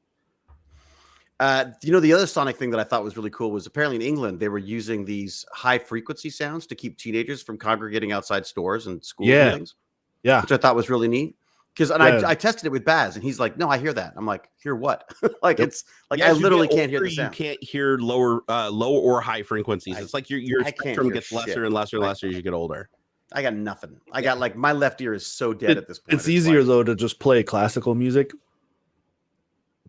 To keep young folk away from areas. No, serious business. Because the bus, some of the bus hubs around here, they try to do that kind of a high frequency kind of thing, and like it only works to a certain age, and they were still having people like loitering and stuff, and so they just started playing like classical music at the big bus hubs, and people don't congregate because they're I guess they don't like hearing. I can't classical. hear you over the bus. I'll hang out at a bus stop playing classical. Like, that's great. I'll chill out and meditate or something. It's kind of hard to do the drugs to Bach or Beethoven. What drugs are you taking?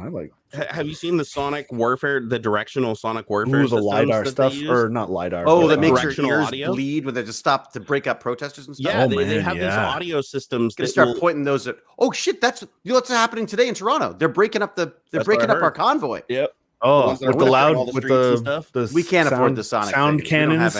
We don't got no sound. Can't afford the sound cannons. We throw beavers at them.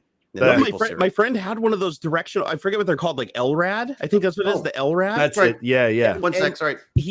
Go ahead. So it was Graham. He had one of those little LRADs, but it was a mini one. Yeah. And I was standing like 150 feet away, and he was like aiming it, trying to get it on me. And once he got it on me, it was louder than shit, even at 150 feet. But nobody else could hear it. Even like if you were 2 feet to the left or 2 feet to the right, you couldn't hear it.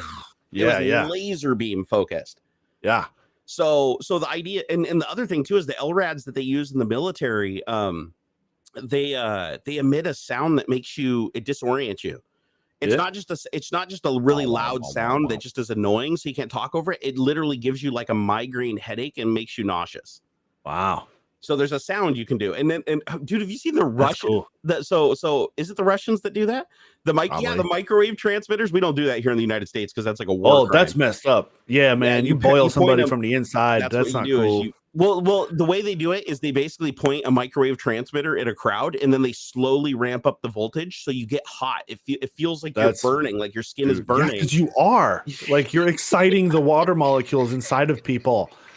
That's messed up, man. Dude, you should see, like, I've watched videos on YouTube where they point this like at a crowd, and it's like within like 10 seconds they're all just like bolting off like deer, trying to run away from a fire. It would definitely get to a point of like you can't stand the uncomfortableness before it was really damaging. Well, no, that's what they said. Is they said the power level that they were using didn't cause permanent damage, even after some prolonged exposure. But it was enough to make you feel like you had a massive heat lamp like on you, like your skin felt. Oh God. Yeah, I just got in trouble because I've been playing with these the smart plugs. Yep. Yeah. And so my whole basement is on. I've just been using, because I use all these fluorescent lights. I've got them all on Ys. So I've got like each one for each different section. So Jane just came down and said, "Why can't I turn a fucking light on?" I'm like, because you just need your phone. So that's so much easier than a switch on the wall. Yeah. My wife gets pretty intolerant of that technology also. Oh. I was like, Jane, this is not your kingdom. This is my kingdom. Yeah, you come down here. I control the light.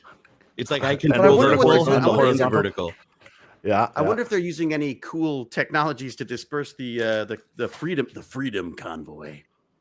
What do you guys make of that? We should send them some of those microwave transmitters. I don't know enough, honestly. It seems. I don't know. It seems silly, I guess. But regardless of what it is, they're blocking all the main streets and like not letting traffic flow and screwing over a bunch of people. So they're assholes anyway you look at it. I mean, we were doing that 2 summers ago, you know. But you also have to be able to protest. In the like, I'm not pro like. Oh, I'm all for protest. I'm not for you like blocking people that need to get to the hospital and need to get to their jobs. That's people that need to I get the emergency services part of it, sure. But like, that's the point of protesting, is to make it inconvenient, right? Is because if I'm just yelling in my front yard, like nobody gives a shit. So like if you're serious and you really want to have your message heard, you have to make it inconvenient. And there are a million ways of making things inconvenient for people, sit-ins and things like that. And so on the one hand, it's like, these people are exercising a particular way of, I don't know exactly how the rules are in Canada. I imagine they're very similar to how they are. We're trying to figure them out. That's the problem, right? Because we want the right to protest. Yeah, but in terms of that. But God, it just seems like so much trouble. It's like, just get a fucking jab. Is it that hard? I mean, get vaccinated, goddammit. I don't. That's my part. Is like, dude, how is this any different than however many 25 fucking vaccines you had to have before you were 5 years old? Right. But like, the weird thing that thing I do like, when I step back and go, okay, my perspective, let's look in their perspective for a second.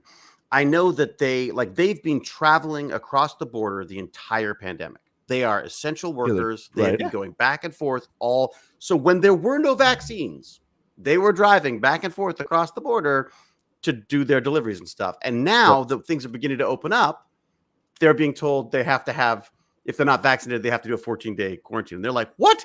We went through the entire freaking pandemic. Like, it's terrible messaging on the Canadian government standpoint. Yeah, fair point. To say, the messaging on this whole pandemic by just about everybody seems to be freaking awful.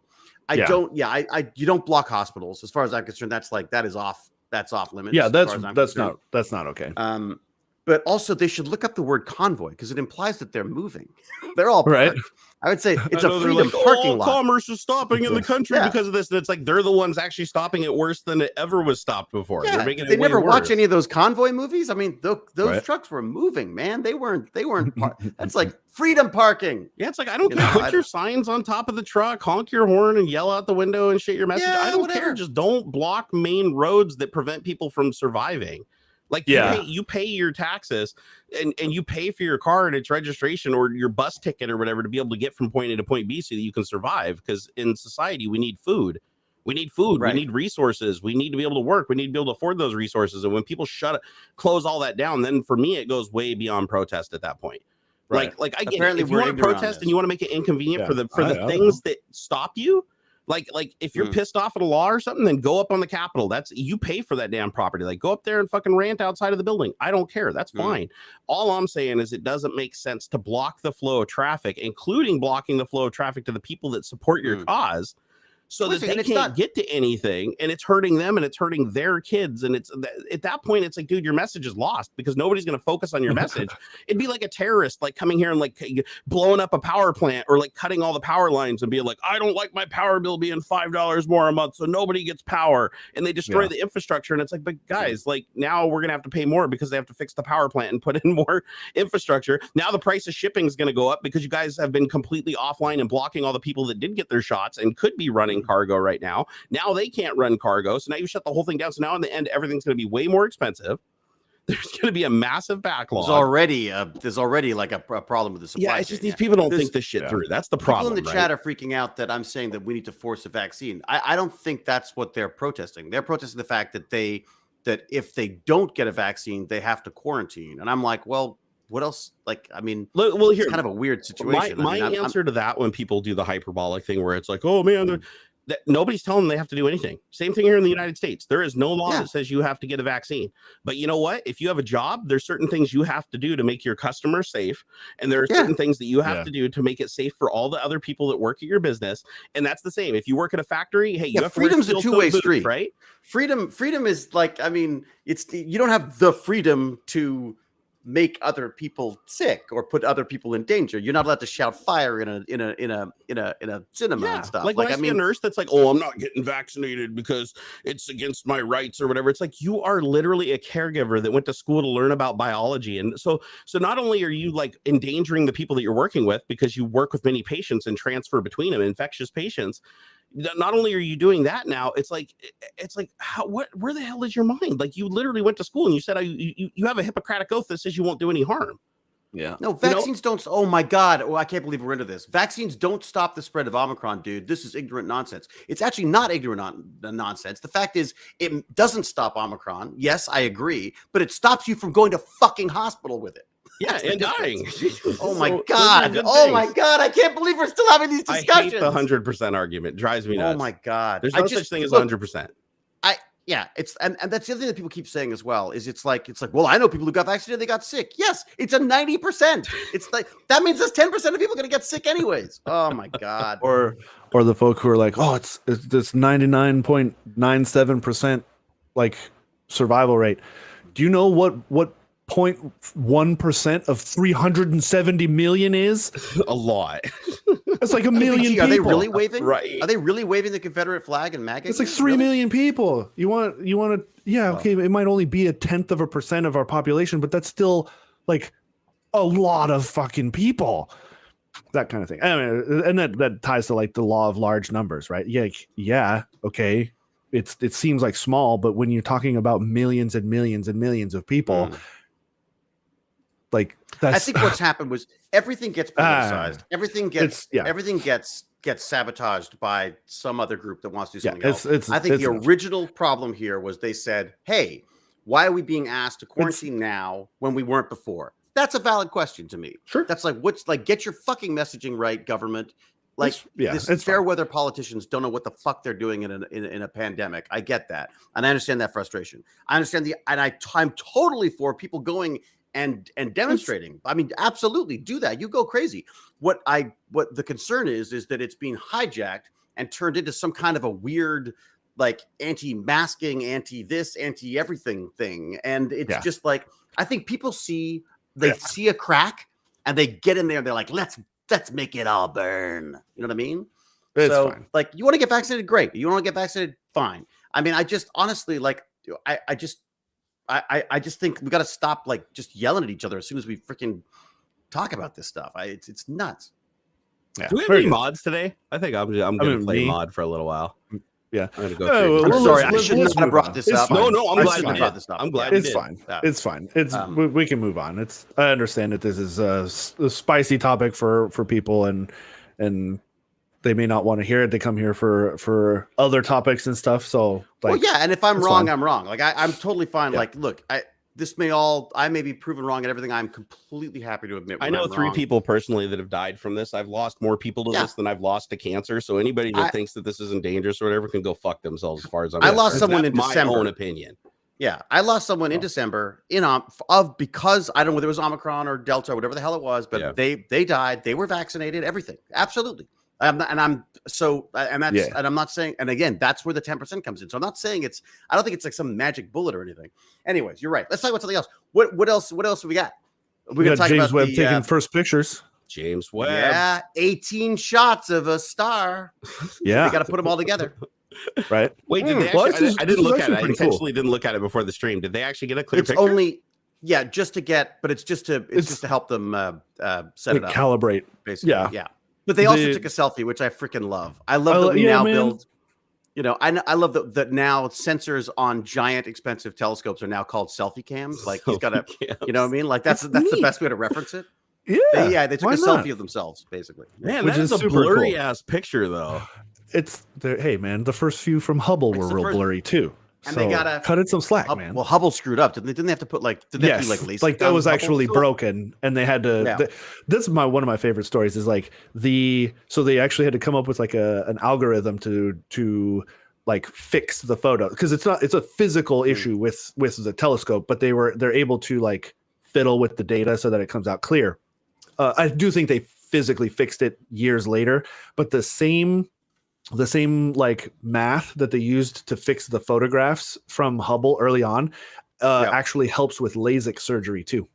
Oh, it really does? I was totally making this like a joke. Like how to fix the warped weirdness in your eyeball lens is directly descended from how they fixed the Hubble telescope photographs. Yeah. Slight aside, talking about the LASIK thing, I saw a really interesting video recently where they were saying like everyone's like, who the hell is going to put a chip from Elon Musk in their head with their new Neuralink thing?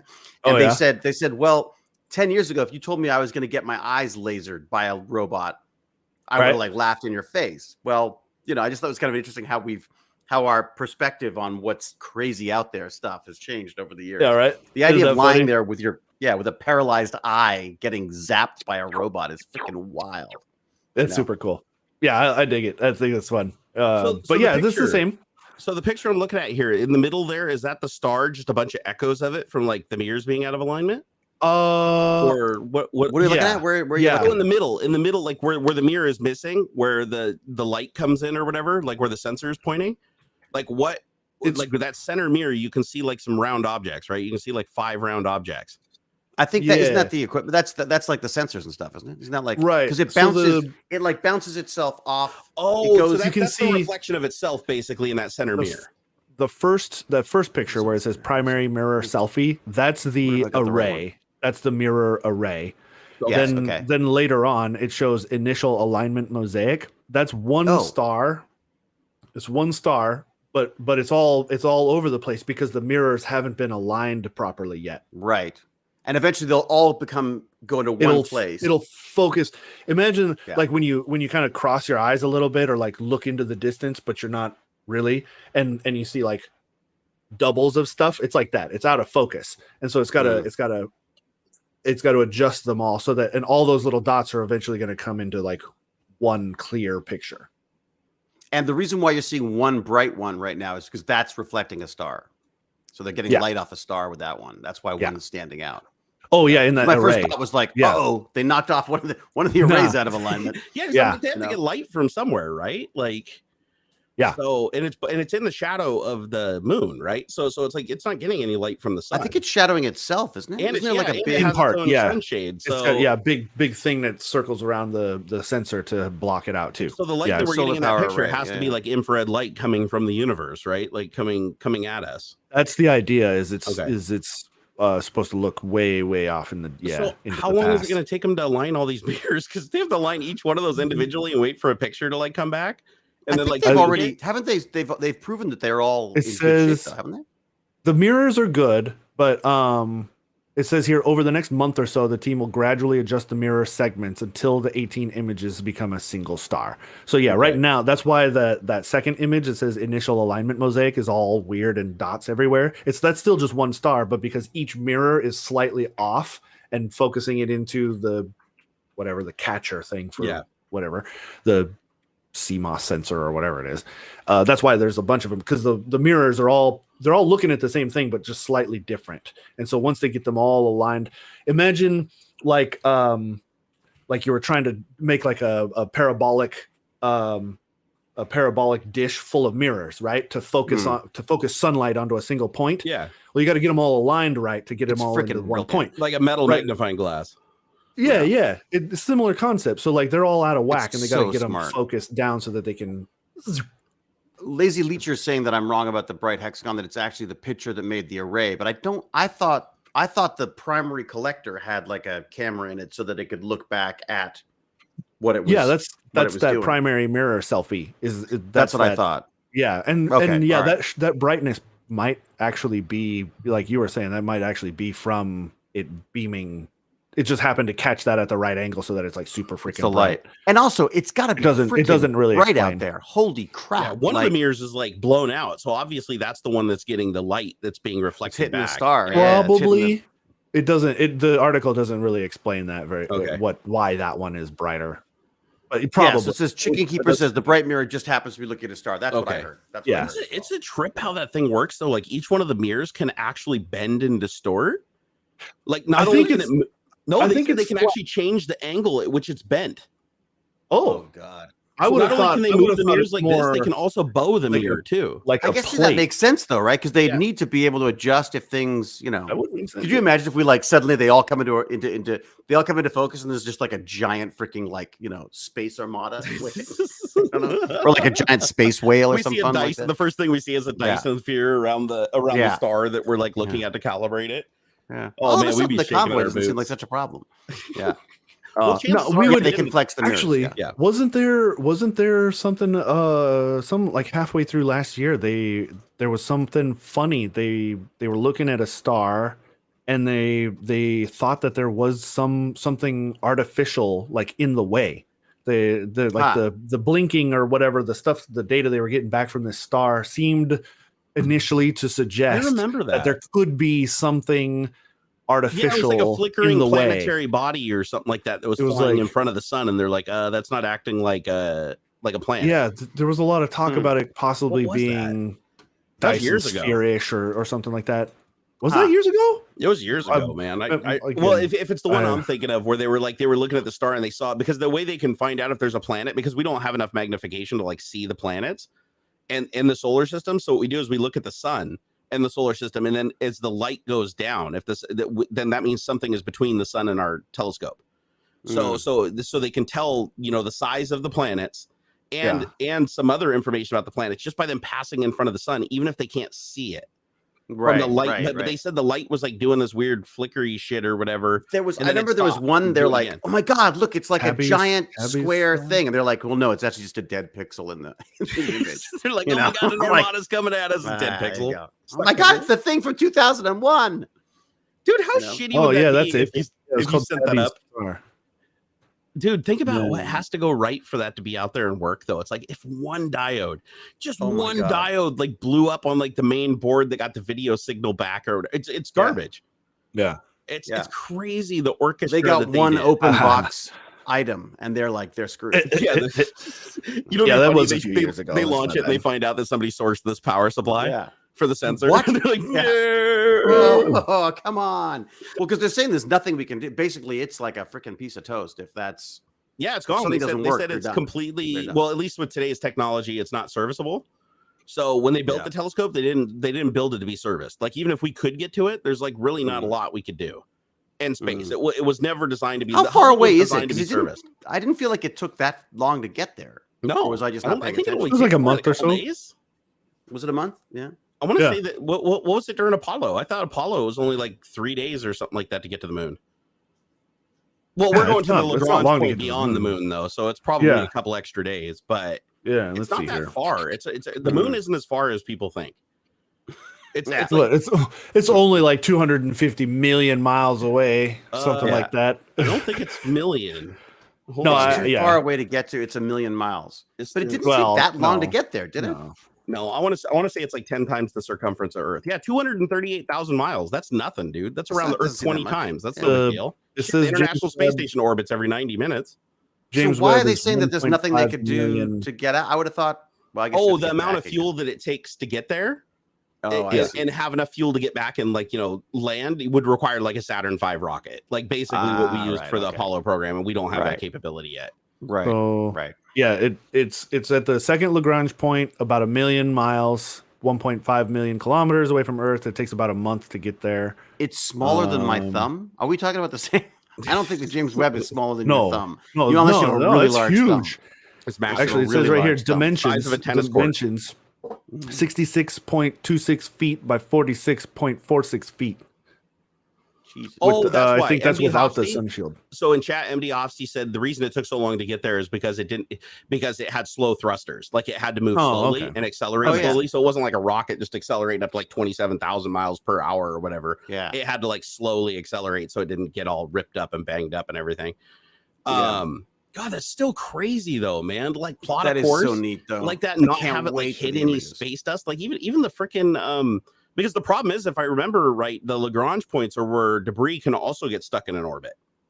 So so going to those points is kind of spooky because you really don't know what small debris is going to be there orbiting around. It's so cool. Like everything about it is just so like the romance of space exploration. Like this is like hearing about freaking astronauts and actors go to space. Who gives a shit? But this to me is exciting.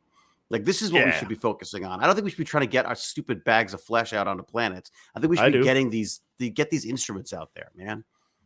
No, send the robots first, man. First, I guess, but like with the intent of getting people, right? Like so we can spread like a virus to another fucking planet. Oh God. Why not? No. Hey, yes. Because the only I mean, so it's gonna be like a planet of millionaires. Then we'll die here. That sucks. Hey, great. I'm in a room with 3 other people. One of them is Elon Musk, and the other one's freaking Jeff Bezos. Hey guys, how you doing? It'll be just like colonizing North America. Yeah, you'll have a few rich people come first, or they'll send our best and our brightest. Send people.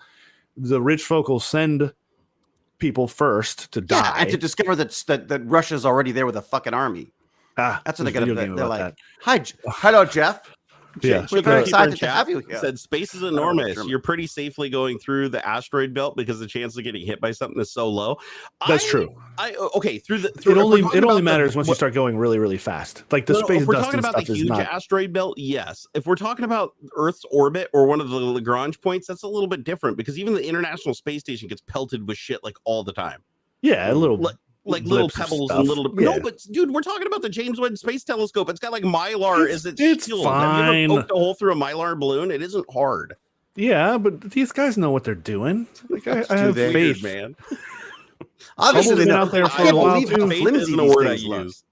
It looks like it's like to me, it feels like they're going out into the sea with like a paper sail. Like it just feels like I don't know how this stuff works, but they obviously got it. They got it right somehow. Yeah. Anima said, "You like kicking people, don't you?" I'm like, "Hell yeah, I do." Hey, man. I mean, who has time for this? Apparently, 322 people have time for this. Right? Have time for what? But, they're here every week. Somebody in chat was complaining about 3 hour videos, and I'm like, dude, they're live stream VODs. Like, they're not proper like edited. I didn't get to say all of it because he's blocked now, but they're not edited videos. They're VODs. They're the recordings from our previous live streams, man. That people have time for that. Yeah, I don't give a shit. I don't make content for the haters. I make content for the Who has time to come to places they don't want to be to say why do people are that whole new culture of just fucking triggers. This movie's 90 minutes long. Who has time for that? I watched Endgame. It was 3 hours. Who has time for 3 hour movies? Apparently millions of people.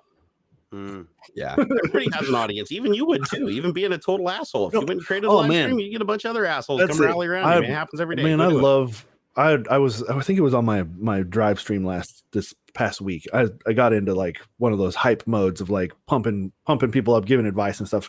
That I'm like, come on, I'm small time guy. What do I know? But that pumps me up. I love that side of things. It's like, yeah, man, you whoever rando person who doesn't have time for 3-hour videos, people would watch you if you had something to talk about, whatever it is your thing is that you find interesting. Got their own perspective on stuff. I guarantee you've got something you could go on about for 3 hours and people would listen to you, man. Yeah. I think it's safe to say that none of us think we're like the be all and end all for answers of any of this stuff. Hell This no. is Of just not. It's entirely our perspective on stuff, and our perspective of any of it. And God knows I'm wrong about a lot of stuff. Yeah, man. We're very ignorant about the truck convoy apparently too. Apparently, but you know what? This is how we think about. This is what we think about the data that we have available to us. That's ultimately what it comes down to. Is every thought that we have is based on our own experience and our own. Well, it sounds like you're all going to get your own convoys anyways, by the sound of it. Probably. Everyone's like, "Hey, it's a good idea." I think it'd be fun. I think it'd be kind of fun if we could figure a way of letting some random person from the audience into the thing.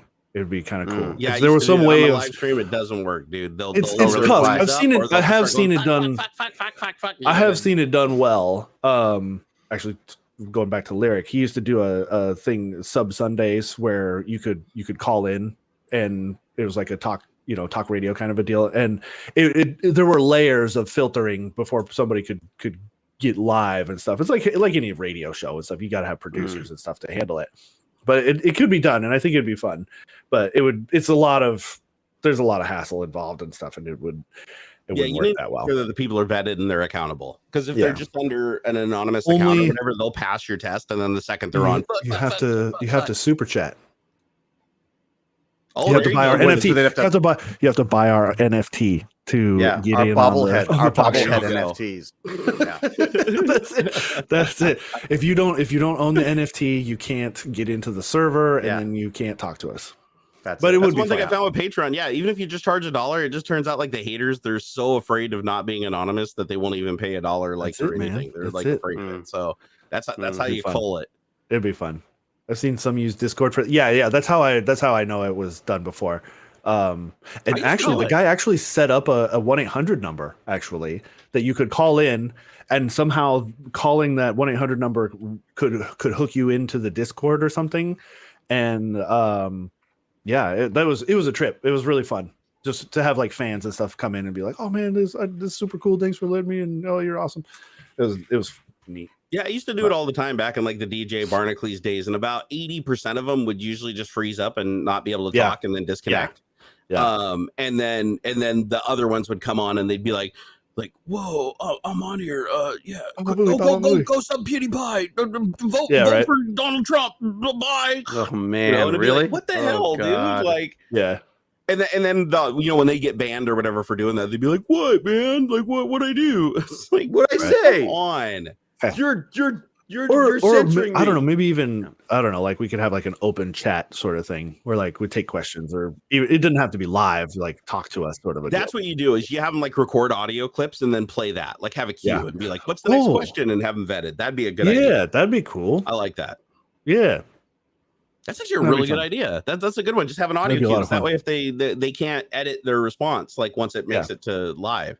I know Anchor has something like that. It's for like podcasts and stuff. Somebody can like leave a voice comment on a episode of your podcast, and then you can like take that clip and add it to your next one, kind of a thing.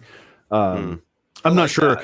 I'm not sure where else we could somehow just collect like voice notes, basically. Like, hey, do you have a question for the three of us? Like, leave a voice note here, and that's like a leave a message on the machine type thing. They do. I've seen that on the radio a few times. Or even they do that kind of thing like on around here called Jack FM. People, there's like a number you can call and like leave a comment about, "Oh, Jack, you're free. Oh, I love your nuts," or whatever, and they'll filter some of them and they'll put them up on the radio as part of their ads. Unless they're proud of their nuts, and then they'll post that too. Yeah. It's funny. I've listened to a couple of these Twitter chat things. These what are they called? The Spaces. Yeah. Spaces, which is kind of interesting, but it's also, as you say, kind of risque because you're going like, okay, here we go, let this person talk, and I've not heard it go bad, but and I've been on a it could an interesting one. Interesting one the other day, which was about NFTs for charity and for fundraising type stuff, which was interesting. And it gets hijacked every so often. Someone will come on and go like, "Yeah, my not-for-profit, marijuana farm is." Like, right. You're like, I think maybe you hijacked but yeah, it's kind of interesting because it is very much like a talk show, like radio talk show stuff, and it's they're kind of neat. And I wonder about doing that on my shows. Have bad call-ins. That's why they have a delay. Oh God, yeah. But I just don't have the infrastructure to have someone like Joe Rogan. They're saying Joe Rogan does it, but you know what? The reality is, I mean, he's got like 1 million people to vet stuff for him. And frankly, if something goes wrong, that's just better content. Right? That's true. As long as you don't get banned on Twitch, you could get banned for what somebody else says on your stream. So you got to be really careful. Oh yeah. Yeah, if somebody comes on your stream and drops an N-bomb, boom, instantly your channel's banned. Like, it doesn't even matter if you did it or you had control over it. Just the fact that you let that person on your channel and they said it, you're still responsible. Yep. Oh, is that why idiots try to log in and start saying stuff like that? That's why they try to like sub and they spell words differently to get you to pronounce them so that it'll sound like a racist word so that then they can report you. I'm terrible. I read them anyway. I'm like, I'm like, where's this going? I've caught myself a couple times with that. I'm very careful. God, I'm like, crap. Yeah. You got me. Now you're banned, but you got me. Yeah. Well, you guys heard the story of what happened to me, right? On Twitch like 2 years ago. No. So where I was the super racist, like on the internet, like literally I had over 2,000 messages, had to ban like hundreds of accounts on Twitter and report. So what had happened was on my Twitch, somebody joined the channel. And their name, when they joined, they subbed to the channel. So they actually paid. Yeah. So, you don't think they're going to do anything bad. And their name was spelled Knee. And you can guess what the last letters were. I think that same guy got me. Yep. He got it. So I read it, but it was clear I read it like messed up. Like it sounded like I didn't know what I was reading. And immediately after I said it, I was like, you son of a bitch, ban him right now. Get that fucking racist piece of shit out of here. And what he did is he screen grabbed me just saying it, like 3 seconds of me saying, oh, thanks for the sub. And then saying that word. He just got me saying that word, and then he put it on loop, uploaded it to YouTube, and said Barnacules is a racist. It ended up getting like 10 or 20,000 views, and people started just hammering me on Twitter like, you racist, I hope you die, I hope your son dies, you Aryan nation Nazi. Jesus. And I was like, you guys, if you just so I spent days just spamming and drama channels were retweeting it and elevating it. And so I was having to like paste the clip from the Twitch stream to show that I said it, immediately said, get that racist piece of shit out of here. I don't want to see him again. Fuck that guy, report it. I told the mods to report him. And as soon as they saw that, then it started dying down. And then I reported to YouTube. And after like 3 months, they finally removed it. And then everybody like forgot about it. But it just goes to show that somebody can take a single word, no context at all, just a single word, even pronounced like it was completely pronounced wrong, even put it in there, put the title to lead the viewer. And then people looking for racism will find that. And then go in because they feel they need to go and attack, right? Yeah. So I've experienced that firsthand, what it's like to actually have the group of people that you're the biggest ally for personally attack you because of somebody manipulated them to do it. And once I saw that, then I started realizing like the power of indoctrination is huge. Sure. It's absolutely huge. Brainwashing is a very, very bad thing. And the thing is, there's lots of unscrupulous people on the internet that'll abuse it for their advantage. And so you have anything. To be aware of it. Like this is life. People will, there's anything that you can do, someone's going to try to figure out how to do something bad with it. Yeah. They're always, it's just the nature of the way we are. I'm reading this, actually listening to this very good book right now called Tokyo Underworld. Ooh. And it's all about the rise of the sort of the criminal underworld in post World War II Japan, and it's just fascinating because of the racism and the colonialism and the Allies all sort of basically basically not knowing what to do with Japan after the war, and and you've taught an entire nation to hate these people, and then all of a sudden it's like, who's going to show up there? Well, of course they're all a bunch of freaking criminals and people looking to grifters and stuff showing up in Japan, and they're like, hey, I guess I can make some money here. It's fast. The stories are amazing. It gets into wrestling. It gets into all sorts of stuff. I'll put a link in because honestly, it's a really fun book. It's not, I don't normally do history. I'm not a history buff or anything, but man, this book is so much fun. So I'll be right back. Get after it. Okay. Yeah, no, it's wild how easily propaganda can steer people that are unwilling to do any research or unwilling to look, because once you're enraged, it's like you really don't want to defend the person. You know, even you don't even want to look into it. It's like you have a natural tendency to be like, oh, this is a person I didn't like anyways, or this is a person I'm really pissed off at something right now and I want to look for a fight, right? It's like you want to look for some retribution. And I feel like a lot of people use the internet for that, and they abuse the internet for that, where it's like they go to social media. It's like, you know, and I've done it myself. As a matter of fact, even the last couple of days, man, I've been really adamant about hunting these crazy, like there's this whole movement of misogynist Christian men that want to oppress women and basically create Gilead from, you know, Handmaid's Tale. And they're advertising like their churches and stuff like that and saying, oh, come here. This is where you're safe and where you can be a man and have a woman know her place and stuff. And so I've been attacking those people like brutally on social media lately. But it's like they have a huge following that believe that like they're the way because they were raised into that and they think that that's how it should be. And there's a part of me that wonders if like I just feel like I did a lot of again with the kids for the Tech Bandit stuff. I did a lot of research into like how do you deal with online bullying, how do you deal with all this kind of stuff, and over and over and over again they just said like do not engage in any way because the less you engage the better. And I while I'm absolutely the worst at that and want to jump in and be like, I'm the same way, dude. You know, it's like, I can't, I tried. I want to be the knight in shining armor. But the reality is I should just shut the fuck up and just not give them the time. You know what I mean? Well, you start to realize it's diminishing returns, right? You can only do so much, but the damage that can be done to you is great, right? Awesomus Maximus, God will wreck their shit. I love it. That's how it should be on a crest. It should be like on a crest for something. No, it's like what I said the other day. It's like, you know, me, I consider myself mostly an atheist, but like I even said the other day to one of these people, I said, I really hope that I'm wrong and there is a God because I'd like to see your ass just get punished for eternity. Like, because these people are like abusing women and children, you know, and I'm like, and taking pride in it. And I'm like, oh, I know. You know what? I'd give up all my beliefs tomorrow. Like, I'd believe there's a God. I'd follow the whole thing. I'd go to church and everything if I knew that these people were actually getting punished. Like, I'd be like, I mean, sign me up.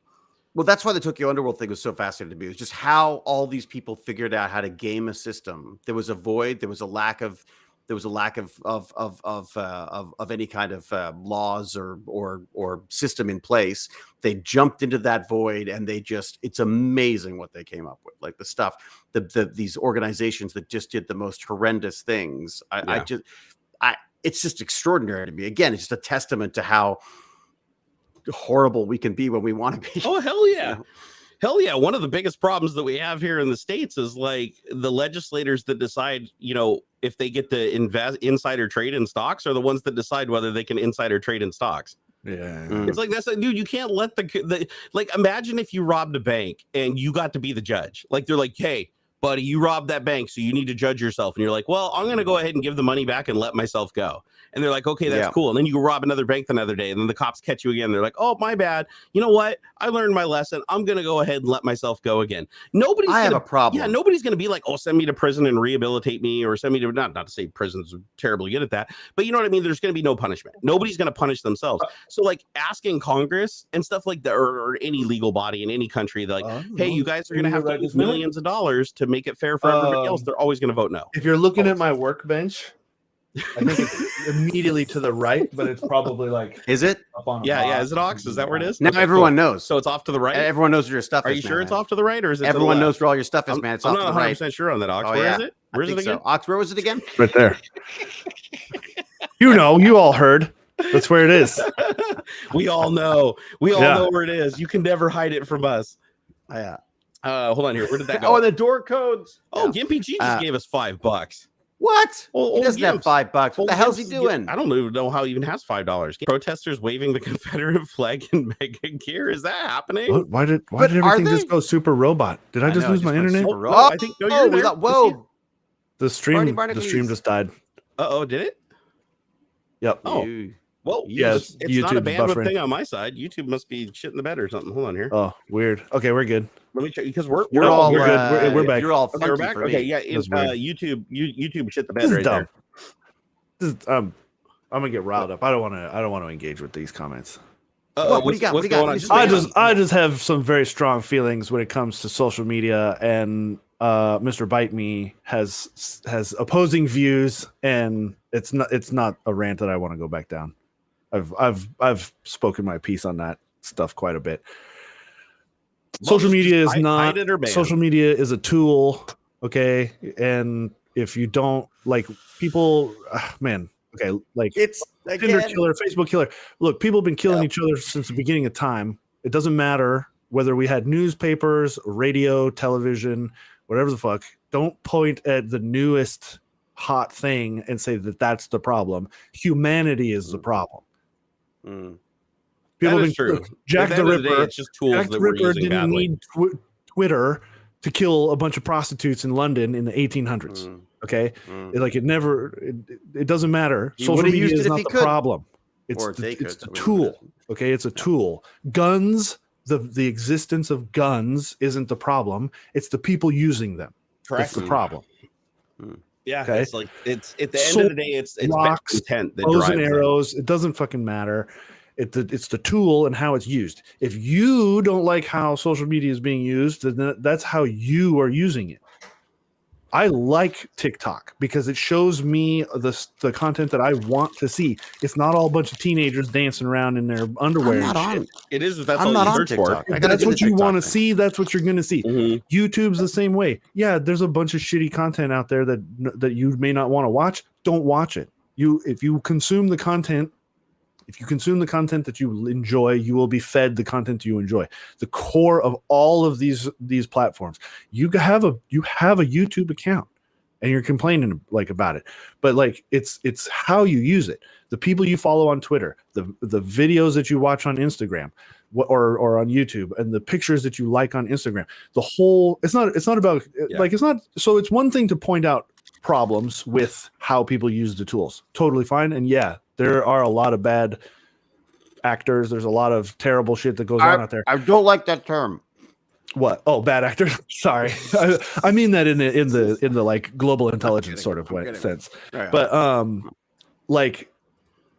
there are man, for every shitty person, for every like exploitive angle for whatever channel you're on, there are so much more good stuff out there, but people tend to focus on all the bad stuff. I encountered this 20 years ago or less, really early on in the MMO days, massively multiplayer online games, right?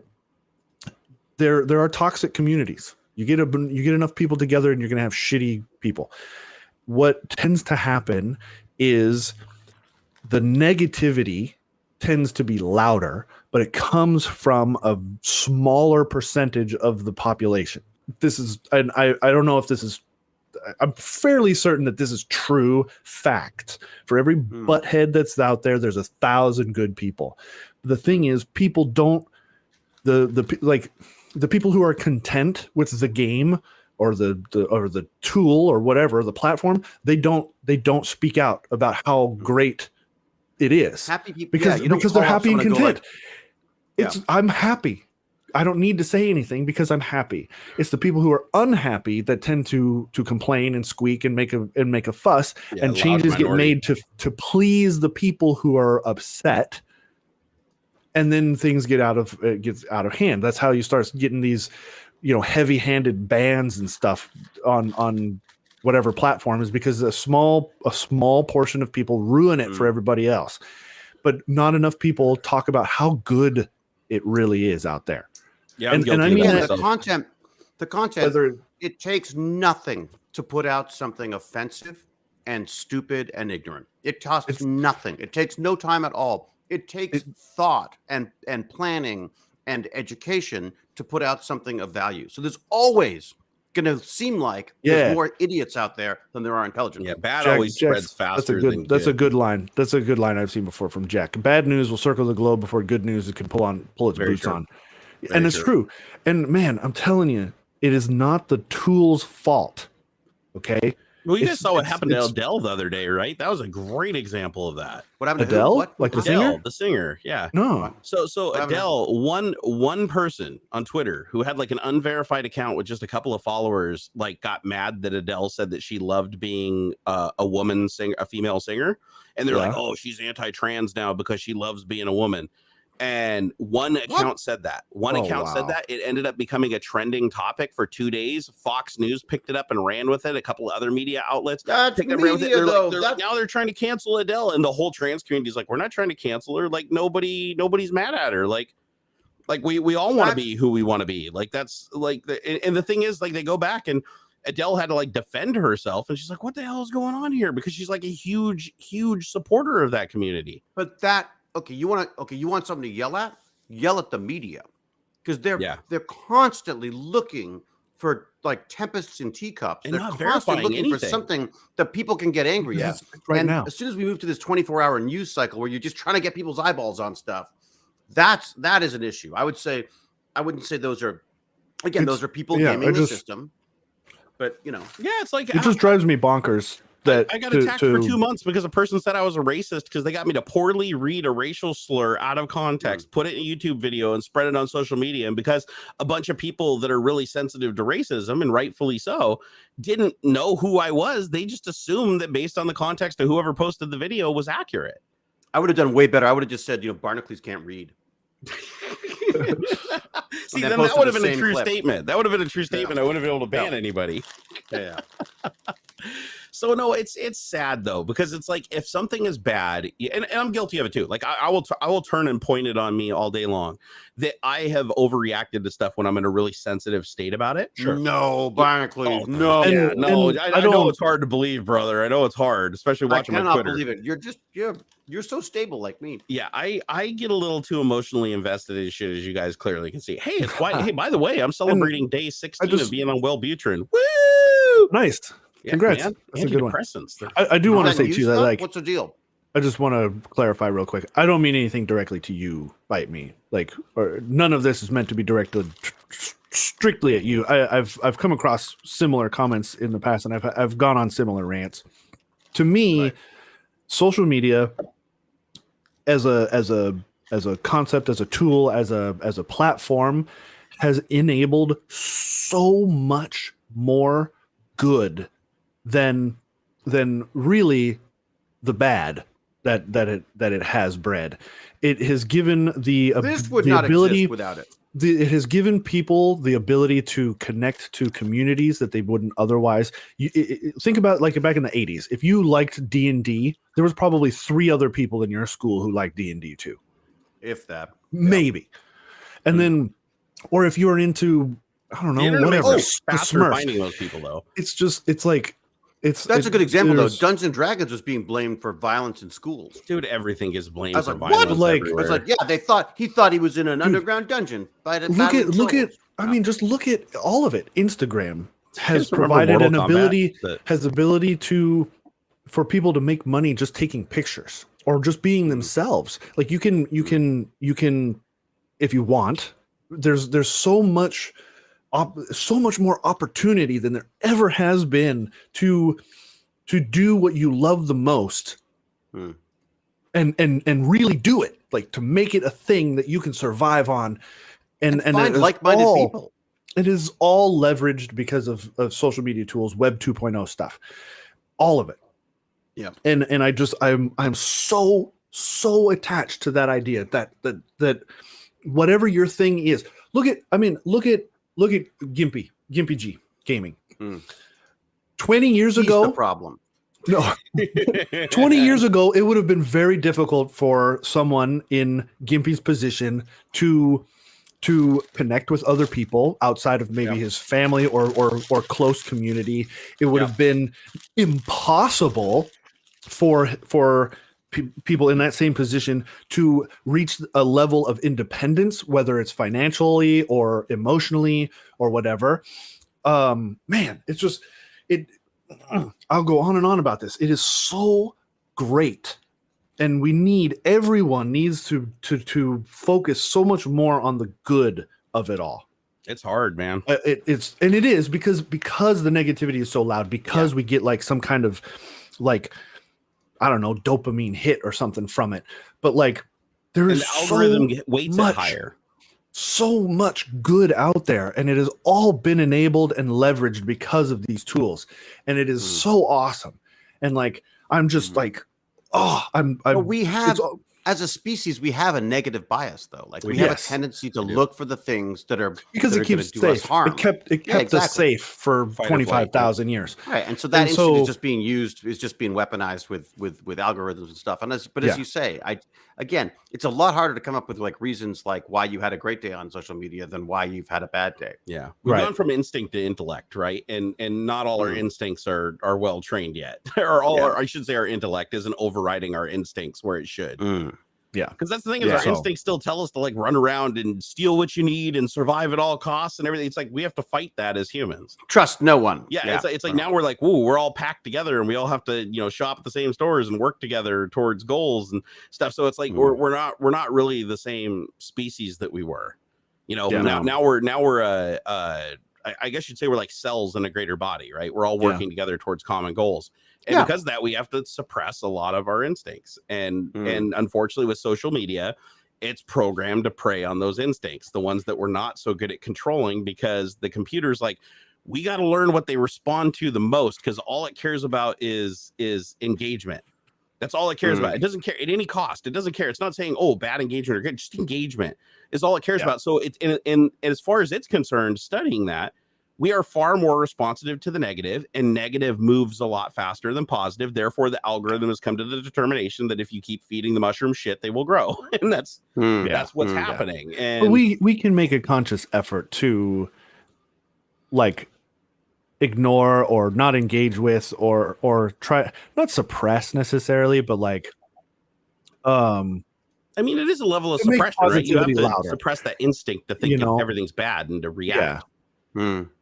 Yeah. And let's face it, it just makes for better. Like, I mean, that's, like, it's like you can't stop staring at an accident. Like, you don't want to look at it, but I have to look. Yeah. It's like when you're in traffic and it slows down for like 10 miles because somebody's broke down on the side of the road, because every single person needs to slow down and look because they're curious, right? Yeah. It's like our traffic's slowing down because the police are closing stretches of the highways to stop truckers from getting in. Oh my God. I don't know. It's get a helicopter. It just comes down to like, it doesn't have to be that way, and it's sad, but we all can make an effort to make it better, and I think that's something we all should try to do. I mean, I definitely found like the last few weeks I've been working. I'm not allowed to post about what I've been doing on social media. They're very, very strict about that, and especially this one. And I wasn't on social media, and I gotta say, all of a sudden I wasn't going down these rabbit holes about like, look at me now. Like literally I've started on the freaking convoy thing, and I keep checking like what's happened now. I'm literally, they've set me up. Yeah, it's FOMO, dude. All. Yeah. Hey, Jack Ender, thank you for that $5 super chat, by the way. Yeah, and $5. Yeah, he gave us $5 from vaccine advocation. Hey, Dave S, thank you for $4 super chat. He said, I hope you three continue Tech Talk far into the future. Well, that's the plan. It's entertaining, enlightening, and comforting. Ooh, well, thank you for that. Gumma, soothing. Is it Gumma? Like a nice ointment. What's that, David? We're like a nice ointment. Yeah, it's like a soothing ointment that you put on, and it lasts for 15 minutes. Then you go back to for your rashy bits. That's what we're here for. Hey, Gumma, thank you for the $20 super chat, man. He didn't even leave a message. He's just like, bam, here, haves money, gives money. Although I think, he posted the Woot.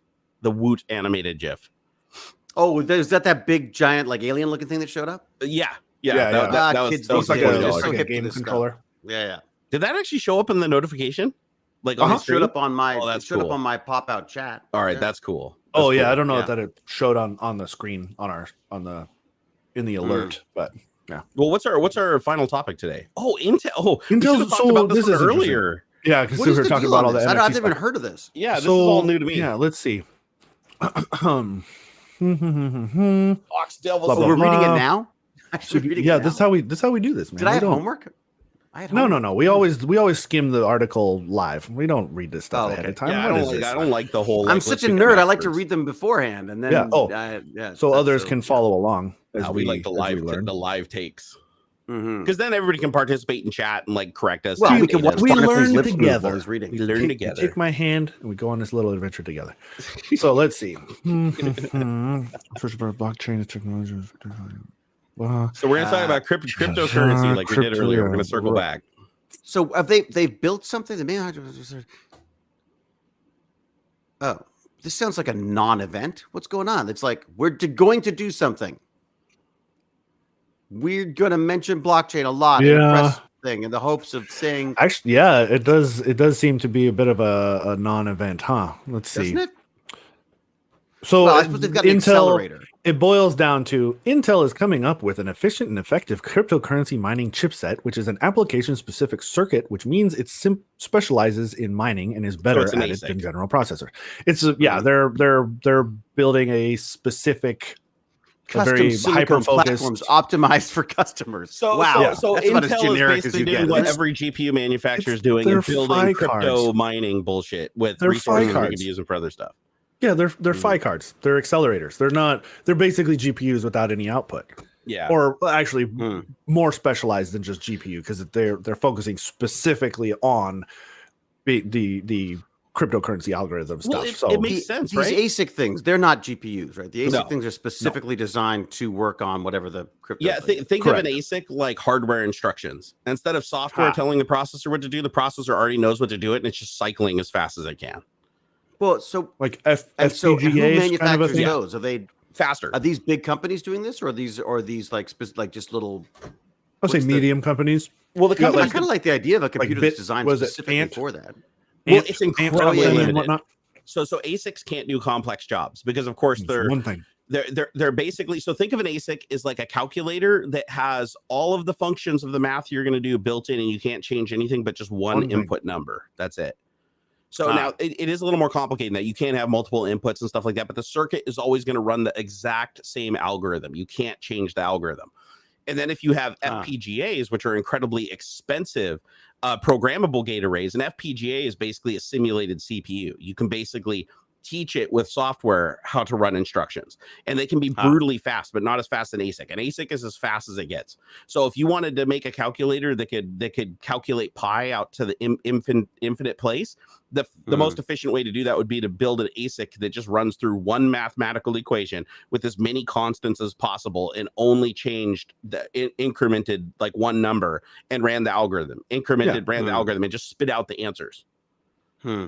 So, and it would be incredibly fast. So that for context, back when I was mining Bitcoin, I had a miner called a Sponduli SP11 that was about this big. You know, it looked like roughly like a toaster, the size of a toaster. And it had an external power supply like this that was 1200 watts. And with 1200 watts and that little toaster box putting out 1200 watts of heat, that thing could mine 600 times faster than the best GPU at the time. Wow. So, but how long? For how long before something else came and usurped it? Oh, it was like a year. After a year, they're pretty worthless. Like because the difficulty just keeps going up. So you got to make your money in that year. Yeah, because I was mining, and I want to say I was mining at like 30 gigahash or something a second, and I got this, and this thing did 2.1 terahash a second for one unit with 1200 watts, whereas my computer was doing like 100th of that with the GPU and burning way more electricity. So they're super efficient. And they're super simple too, so they last a long time. That's the other thing is like with CPUs and stuff like that, you're talking about incredibly small transistors and stuff that if you heat cycle it a whole bunch, right, it's going to kill the life of it. With an ASIC, you can use much larger components. You can more effectively vent the heat off of them and get heat sinks closer to them. You're just burning the power you need for the specific task that you and no memory. You don't have to worry about like the memory and stuff like that because all of that can be stored off board. Like all it's doing is running the algorithm. You are responsible for the storage and where the data goes and everything. That's usually a sidecar thing. So, but yeah, ASICs are only good for one thing. And then once something better comes along, the ASIC just goes in the garbage because you can't really repurpose it. It can't do anything else. Like for instance, the only thing Bitcoin miners are good for anymore, the old ones, they still make new fast ones, obviously. But for like the old ones I have, the only thing they'd be good for is creating a clone. If I create Barnacoin based on Bitcoin, then I could mine Barnacoin using it because it'd be the same algorithm. Well, but who's going to bust out a bunch of old ASICs in their garage and everything to mine a coin that's not on an exchange where they can't sell it to another person directly? Because they'd be spending money on it anyway. Right. So it's like, why not just go after the big crypto at that point and just, buy and support directly? Again, see, so I again, it goes back to the NFT thing where it's like, I think NFTs are good. So if you want to support a creator directly, I think NFTs are great. Even right now. Like if you just want to buy a piece of artwork or buy a creation or buy a URL or buy a ticket or buy a hash code, whatever it is, if you want to buy something from a creator that is digitally unique and you know it's them that's giving it to you because they're the ones that are marketing it, they're the ones that are sending to you, then yes, it's a great way to support creators, and it's another kind of like cool concept, right? Because that thing will, as long as the blockchain survives, that will be in there. However, the other stuff, as far as like buying it as investments with a intent of selling it, don't bother. That's just fucking the lottery right now. That's the wild west lottery. It's heavily manipulated, and unless you have an inside line or something, and you're willing to rip off other people, like knowingly rip off other people, you're not going to do well. You won't. So, and another thing that I think that we didn't cover back with NFTs that I just want to circle back to, because I know we talked about it quite a bit, is NFTs do not store, what you're buying is not stored in the blockchain, only a URL to it. So a lot of people don't realize that, because you could technically store it in the blockchain, but it costs hundreds, if not thousands of dollars. I think it's like $80,000 a gigabyte or something to put something in the Ethereum blockchain. Like $80,000 for a gigabyte. Now you can buy a gigabyte of storage for pennies, right? It's not a lot. But in the blockchain, it's like 80 grand to put a gigabyte in there. So obviously, because there's so little space and it's so expensive, people are just storing shortened URLs. And those shortened URLs point to something called IPFS, which is a completely different thing. IPFS is a distributed file system. It uses something similar to like blockchain technology, but it's not the exact same. It's not infinitely replicated. So if all the nodes go offline that contain your content, or those nodes don't come back, or that content it pointed to is gone, your host. So if you bought a Bored Ape, that Bored Ape is going to, unless you right clicked on it and saved it like a JPEG on your computer, that at some point that URL is no longer going to point at something that's viable. So, and a lot of people don't know that. They think when they buy an NFT, they're like, oh man, this is forever. Like this is never going to change. And it's like, no, that's not true. And then because they use URL shorteners to save the money when they're publishing, because obviously they don't want to put a URL in this long, they use these shorteners. Well, you can go to the shortener and you can redirect it to another URL. So people were literally going and buying stuff, and then the company was redirecting it off to other websites and stuff to generate traffic for them. So that's the thing, is like NFTs are they're not all they're cracked up to be. OpenSea and companies like that are basically just we're in. But if we're I in wanted to this play bubble mode right now, where everything's like, oh, blah blah blah, it'll explode in a year or so or whatever, and then we'll shake out and get we'll get like actual like usefulness out of it. Okay, let me ask you this then. If I was going to do, because I've been talking about the tech advantage of this for ages, because I've got the coins, I've got the little coins, and I'd love to put like a little hashtag on them and have like a digital component to a physical coin. Like I do like the idea of that, of using. So who do I have? Where do I have? There's the like these little things. Yeah, I just love the idea of this, that I've put a space on the coin for them to put them on. Yeah, but my question is, what should I be using? I don't want to use Ethereum. It's too expensive. Like it's nuts. Just find one of the shit coins. Like Solara coin is still reasonable. I think Solara. Yeah, I've seen that one tossed around a lot. Weirdly enough, for some reason, Solana. I'm sorry, it's an N, not an R. But that somehow came across my eyeballs because Paris Hilton was talking about it. I'm out. I'm out. Yeah, that should be your time. That's it. I'm done. That's like danger, Will Robinson. Danger. I don't know. I think she was like on Ellen DeGeneres or something and gave like the audience a bunch of things. No. I don't know. I can't remember. I just saw that it was like a thing. I just feel like I want one. I want one like system that I can just not master, but I can understand enough that I could then explain it to the kids and have them. I'd love them to be able to do it. Like if they could set it up themselves, it'd be amazing. Like I think that'd be awesome. But because then they'll at least learn something in the process. But that's because it's become kind of a popular in NFT stuff with the Solana thing. Okay. I also like this. I wish I'd come across this sooner, but there's these play to earn games where like it's like there's one I wanted to get into, is something orcs, something like cryptic. Oh orcs, yeah, like that. I've heard about this. And it's like a game. You play this like cheesy little 8-bit RPG or whatever, and I guess crypto. While you're playing, I don't know if like while you're playing you're mining or as a part of like playing, you are collecting these orcs or whatever, you fill in the blank, and you have a chance of like catching or tame. I don't know how it works. I got to dig into it a little bit. It's some form of mining. If you're making money or minting or something, gamifying it. It's like a big deal in Asia or Southeast Asia, at least. Like there's like guilds that you can join, because like once it gets to a certain point, like in all these like multiplayer games, you get these clans or whatever that just dominate. But you can join up with these real world guilds and stuff, and they'll pay you out for helping the guild to play and that's earn these basically orcs what they're or doing in whatever. World of Warcraft and stuff. Anyways, I mean, that's what they were. All of these it game to. companies are going to start putting their own crypto in this stuff for sure. And that is starting to happen. You start to Studio 17 actually just got a big, which is a big scam, blowout. So Earth 2 is like this thing that they promised, this huge multiplayer online metaverse thing, but realistically it's just Google Maps, and you pay real money to own a fake piece of realty.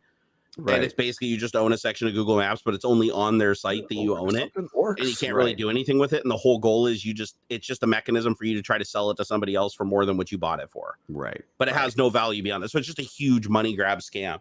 And they pumped a lot of influencers to like push it and stuff and gave them money and everything to rob. Oh my God, I own the Taj Mahal. Yeah, exactly. Yeah. Like, oh, I own the Space Needle and shit. And then it starts teetering on those things. It's like, can you own those things? Like what happens when the legislation changes and says that people can't have the digital rights to your property? Like, Google Maps doesn't own your house just because they have a picture of it, right? I mean, that's so telling somebody that they own your property and having them be able to go around the web and say, oh, I own this guy's virtual property. At some point, some legislation will shut that down when it gets big enough and everybody loses everything.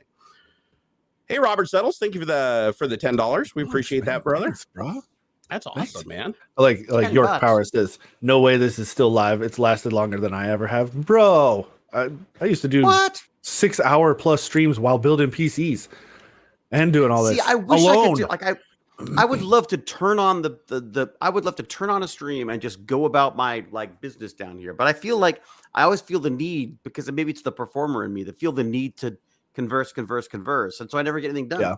Yeah. I can't live stream without interaction. It drives me nuts. You know? Yeah. That's it. It just feels. Yeah, I just feel I can space out sometimes. Like I don't. Well, I space out while I'm talking half the time. Oh, Ted in chat said that I guess UFD Tech's talking about Newegg now. I didn't see him getting involved. What's his involvement? He's another big tech tuber. So it's funny. Did you see Linus just straight up burned him? Like Linus didn't pull any punches. He's just like Newegg's piece of shit, basically. I imagine they've probably been hosed by him too and just didn't say nothing. Linus had a great little meme thing that he put out that I showed the kids, which was him saying, to all the losers who want to play games and be a streamer, this is what I have. It was a total, I got shed loads of money. I got this, and this, and I don't play games on my stream. And I keep saying to the kids, I was like, you don't do what everyone else is doing. You do something different. Games is done. Unless you're a pro or have some other hook, you're not going to be big just playing games. Yes. Nope. Why would it be? I mean, it's the personality, not the gameplay. In part, but even still, you as who you are without something a little beyond just the gaming part, you're probably not going to get that far. No. That's why I'm more. I mean, I love playing video games, but it's not I'm not super hardcore about it. But when I wake up every day and I'm like, man, I just wish I was on stream building PCs right now. That's when I realized it was when I was still doing it for Puget. I was like, man, this is my thing. I could see myself doing this every day. If they had let me, I would have. Just streaming and building PCs and doing it was the most enjoyable work I've ever done. Dude, people were so butthurt when that got shut down. I've never seen in my entire career people complain more to me about when is that coming back. I want it so bad. I want it and that's the thing. What is the thing when you're working? Why did they shut it down? Marketing. It's just targeting the wrong people. This is the long and the short of it. Puget's shooting more toward professional workflows, and the audience that we attracted on Twitch aren't those people. Gamers aren't usually looking for a PC that's painstakingly tested and put together meticulously, and all the parts are matched. Yes and no. There is a market for it. It's so funny. It's so funny because I see these problems. I see people complaining about. There's a handful of smaller enthusiast focused companies that are doing a great job. Power GPU, the Seattle built computers, they're doing a pretty good job from what I can see. Smaller companies like that are doing fantastic. But when I see iBuyPower or CyberPower or even fucking Origin and stuff, because they're doing it the Dell way, and that's not good. People want the Puget way of doing things. Oh, hell yeah. There's just only a very small handful of companies that actually bother to do that. And more people, I think, are appreciating the fact that the one-offs are worth something to them now. Like, not everyone can buy mass-produced stuff. Yeah. The idea of getting something that's been like crafted has a value to it now that I think it didn't. That's it. It didn't before, I think. Yeah. Oh, wow. You know? So UFD Tech got stiffed by Newegg on his charity stream he did for his son's illness. What? Holy shit. Okay, Newegg is, you're going to watch. Newegg just became the Hindenburg. Wow. What is it? UDF Tech? Bury them. Yeah, UFD Tech. UFD. Yeah, I donated to his son's charity because his son has something called SYNGAP1, which is an incredibly rare disease that needs a lot more funding for research. And so he gathered up a couple of other guys that have kids that have SYNGAP1, and they did a drive across the United States. And it was sponsored, and Newegg was one of their title sponsors, and they didn't pay him after the charity stream. Wow. And why? Do they have a reason why they didn't do that? I'll find that out later because I know him. I'll talk to him. We'll come back to that. Yeah, that's definitely getting revisited. God, everyone has a damn Puget system. God damn. Dude, Newegg used to be good, like back in the day where like Kyle and Paul worked there. It was good. I bought shit from their return. They got bought. They got so bad though. Like the last thing I bought there was like 5 years ago. And I remember it was like it showed up and it looked like it was like an open box when it was like brand new. And I like opened it up and shit was all shifted around. I was like, what is this? I think like fries. It's because they became a marketplace, like a consignment shop, and it fell apart from there. Oh, you're right. Artisan build PC builders. I have heard of them, and I don't know a whole lot about artesian builds. I've seen mixed. Some people that are close to me personally have had a bad experience with them from a like selling standpoint, I suppose, to put it one way. Like this person I know either was trying to buy from them or sell to them, and it didn't go well. But I have seen good reviews and stuff as well. So I don't know. I don't really have an opinion on them specifically. I've had good interactions with Power GPU, and the guy who runs their shop is stand-up fella. And Seattle Built as well seems to be doing a pretty good job too. Are there any Canadian people that do any of this stuff? I'm sure. Canada. Out of every company that I've ever dealt with in my entire YouTube career, I can tell you that Puget is number one as far as I've not seen any complaints for anything other than price.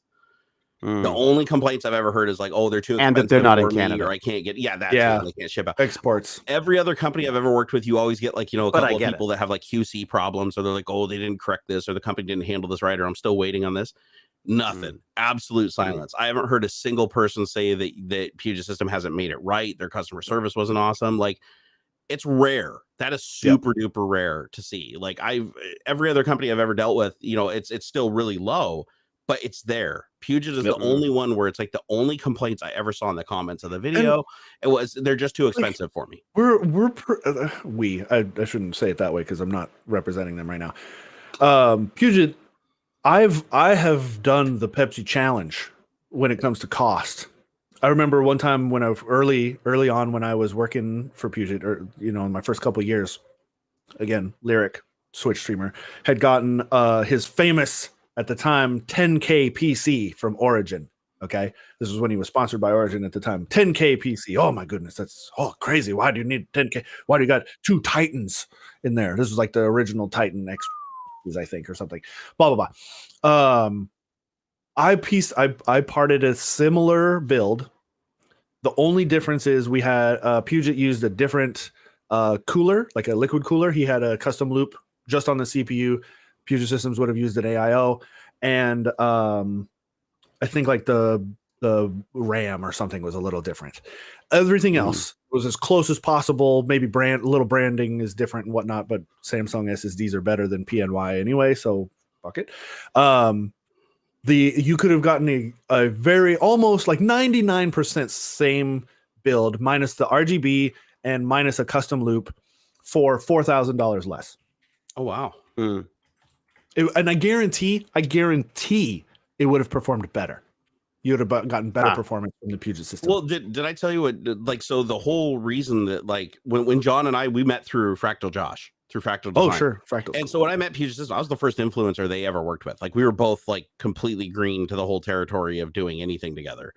And like literally no contracts or anything. It was all word of mouth and trust. And the thing was, John was like, well, you know, we'll build a computer for you when you can. And I thought it was cool because I only work with companies that let me have complete autonomy to do whatever I want. And John was like, yeah, no, you do whatever you want, dude. I don't care. But I asked him, he's like, okay, well, sit down, because they talk to their customers about what their needs are. Not like, hey, what computer do you want? You can actually tell them what programs you want to run, what games, anything. They'll figure out how to build the system. But I told him the one thing I didn't want to negotiate on was liquid cooling. I said, I want a liquid cooled box, because that's what my old computer was that I built. And I was like, man, I want a Screaming Eagle liquid cooled box.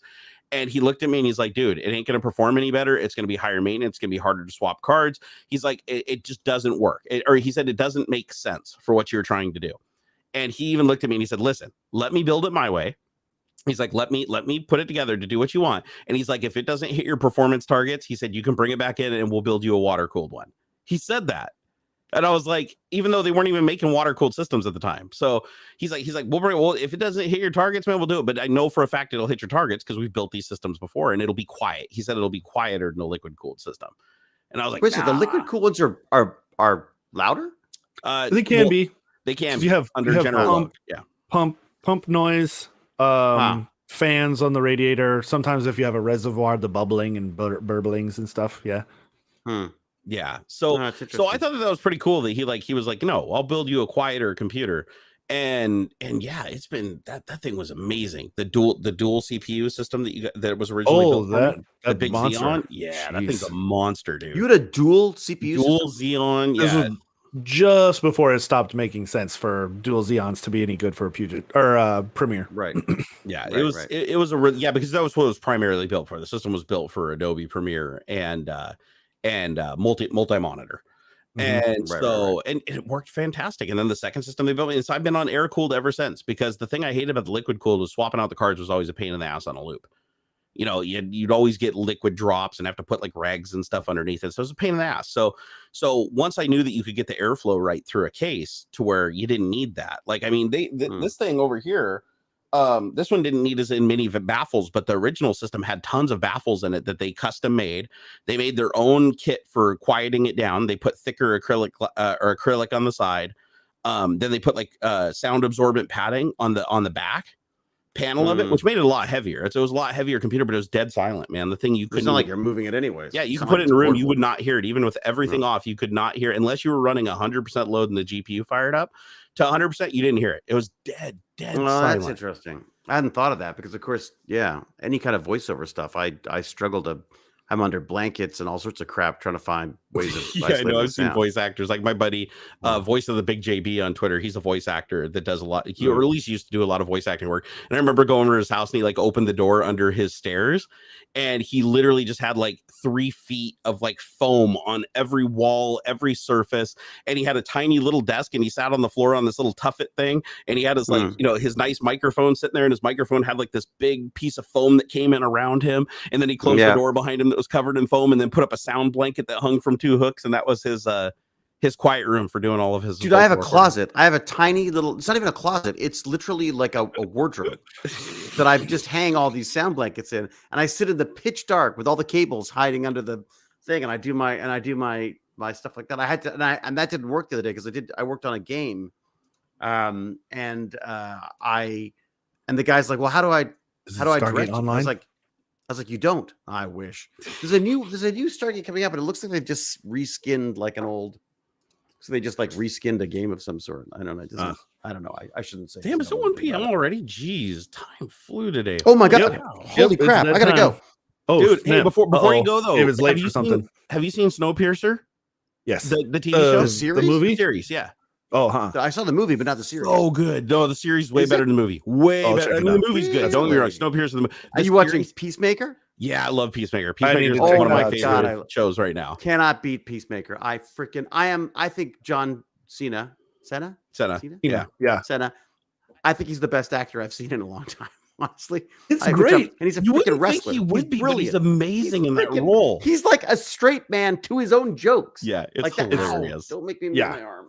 Yeah, but if you haven't seen Snowpiercer, watch it. The show. Oh my god, I binge watched both seasons, and I'm like, oh my god, when's season 3 coming out? I mean, it gets better as you go. It's one of those series where basically every episode, like dwarfs the one before it. Like it just keeps getting progressively worse and more exciting and more exciting. And by the end of season 2, you're just like, holy shit. Really? So watch it. Have you watched Yellow Jackets? No. I gotta watch that one too. I've heard good things. It's kind of fun. It's like a soccer team that is in a plane crash. Like it's a female soccer team. Oh, I saw that. I was wondering about that. It's so twisted. I mean, it's kind of like it's a bit like a soap opera horror of some sorts. Like it's kind of silly, but at the same time, it's pretty great. I think I saw a trailer for that. Don't they do like flashbacks of each one of the characters to like show what they were like before the plane wreck or something? Yeah. They do a lot of back and forth. It's really fun. Yeah, I haven't seen it yet. That's Christian Nonka just said watch Arcane. Arcane is one of the best things I've ever seen. Oh, I haven't seen Arcane. Oh, that one based on League of Legends, right? Oh my god, it's the animated one, right? It's brilliant.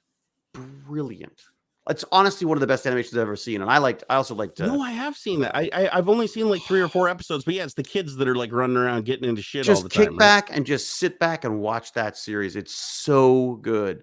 That's another one that just gets better and better, and it's so beautiful because they'll change the style of animation. Like it's a bit like Into the Spider-Verse. Oh, it's so good. Well, I'm gonna have to watch it some more then. Yeah. Hey, Eric, thank you for the $5 super chat, man.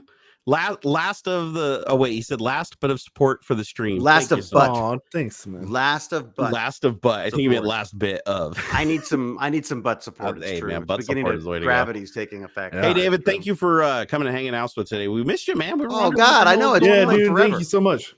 Yeah, you're off getting your rotator cuffs all blown out, trying to be a young. That's Tuesday. I got to go, and someone's gonna hurt me probably. Well, enjoy your physical therapy. I'm not far behind you. I'm just trying to find a physical therapist to take my damn insurance. But once that happens, I'm in physical therapy too, so I feel your pain. I am like shamefully. They were like, "Do you have insurance?" I was like, "I don't know, but I'm coming anyways." I just have to. I have never hurt like this in my life. I'm lying on the ground. I'm sorry. I'm talking to you.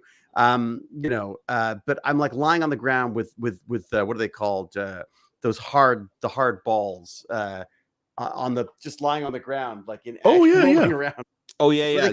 I usually put them against a wall because I'm like 380. So if I put them under me, they just go into me. Oh, that's actually smarter. I should do that. Yeah, you just put them on a wall. Drop, the dog grabs them and runs away. Yeah, that's the problem. Yeah, you need to get one of those foam rollers. The dog keeps digging under me, grabbing the ball, taking off. Have you tried the foam roller? Like just the big round hard foam thing that's about this big around, about that long. But the pool noodle? Yeah, it's like a pool noodle, but way thicker. Really? No, I haven't done that. Yeah, you can get them at like yoga supply stores, and like I think they even carry them at like Target and Walmart. I'm going to the physio guys. I'm going to say, give me whatever you got. Yep, and those they gave me painkillers. And I was like, I don't want painkillers. The only thing I like about myself is the fact that I get to think about things. No, you don't want painkillers. I've had to play that game for 14 years. Yeah, man, just make it not hurt anymore. Like don't block the pain. Like why don't we fix the problem as opposed to whatever. Yeah. Hey, if I had the option to fix my problem, I'd be taking it. There you go. I'm waiting for it still. All right, man. You had a rough time while I was away. I'm still having a rough time. I have gout in my foot. Second attack now. It's getting a lot better though. That's why I was able to stream today. But even yesterday, I was laid up in bed with my foot up in there. So like literally gout. Yeah, I got the King's disease, man. I must be a little too opulent. Isn't that like from the 14th century or something? Yeah. Do people still get gout? Yeah. It's like it's basically from having food with too much purines in it or whatever it is. Not purina, but purines. Apparently, it's a substance that causes uric acid crystals to form in your joints. You got a bit of royalty in your blood. I do.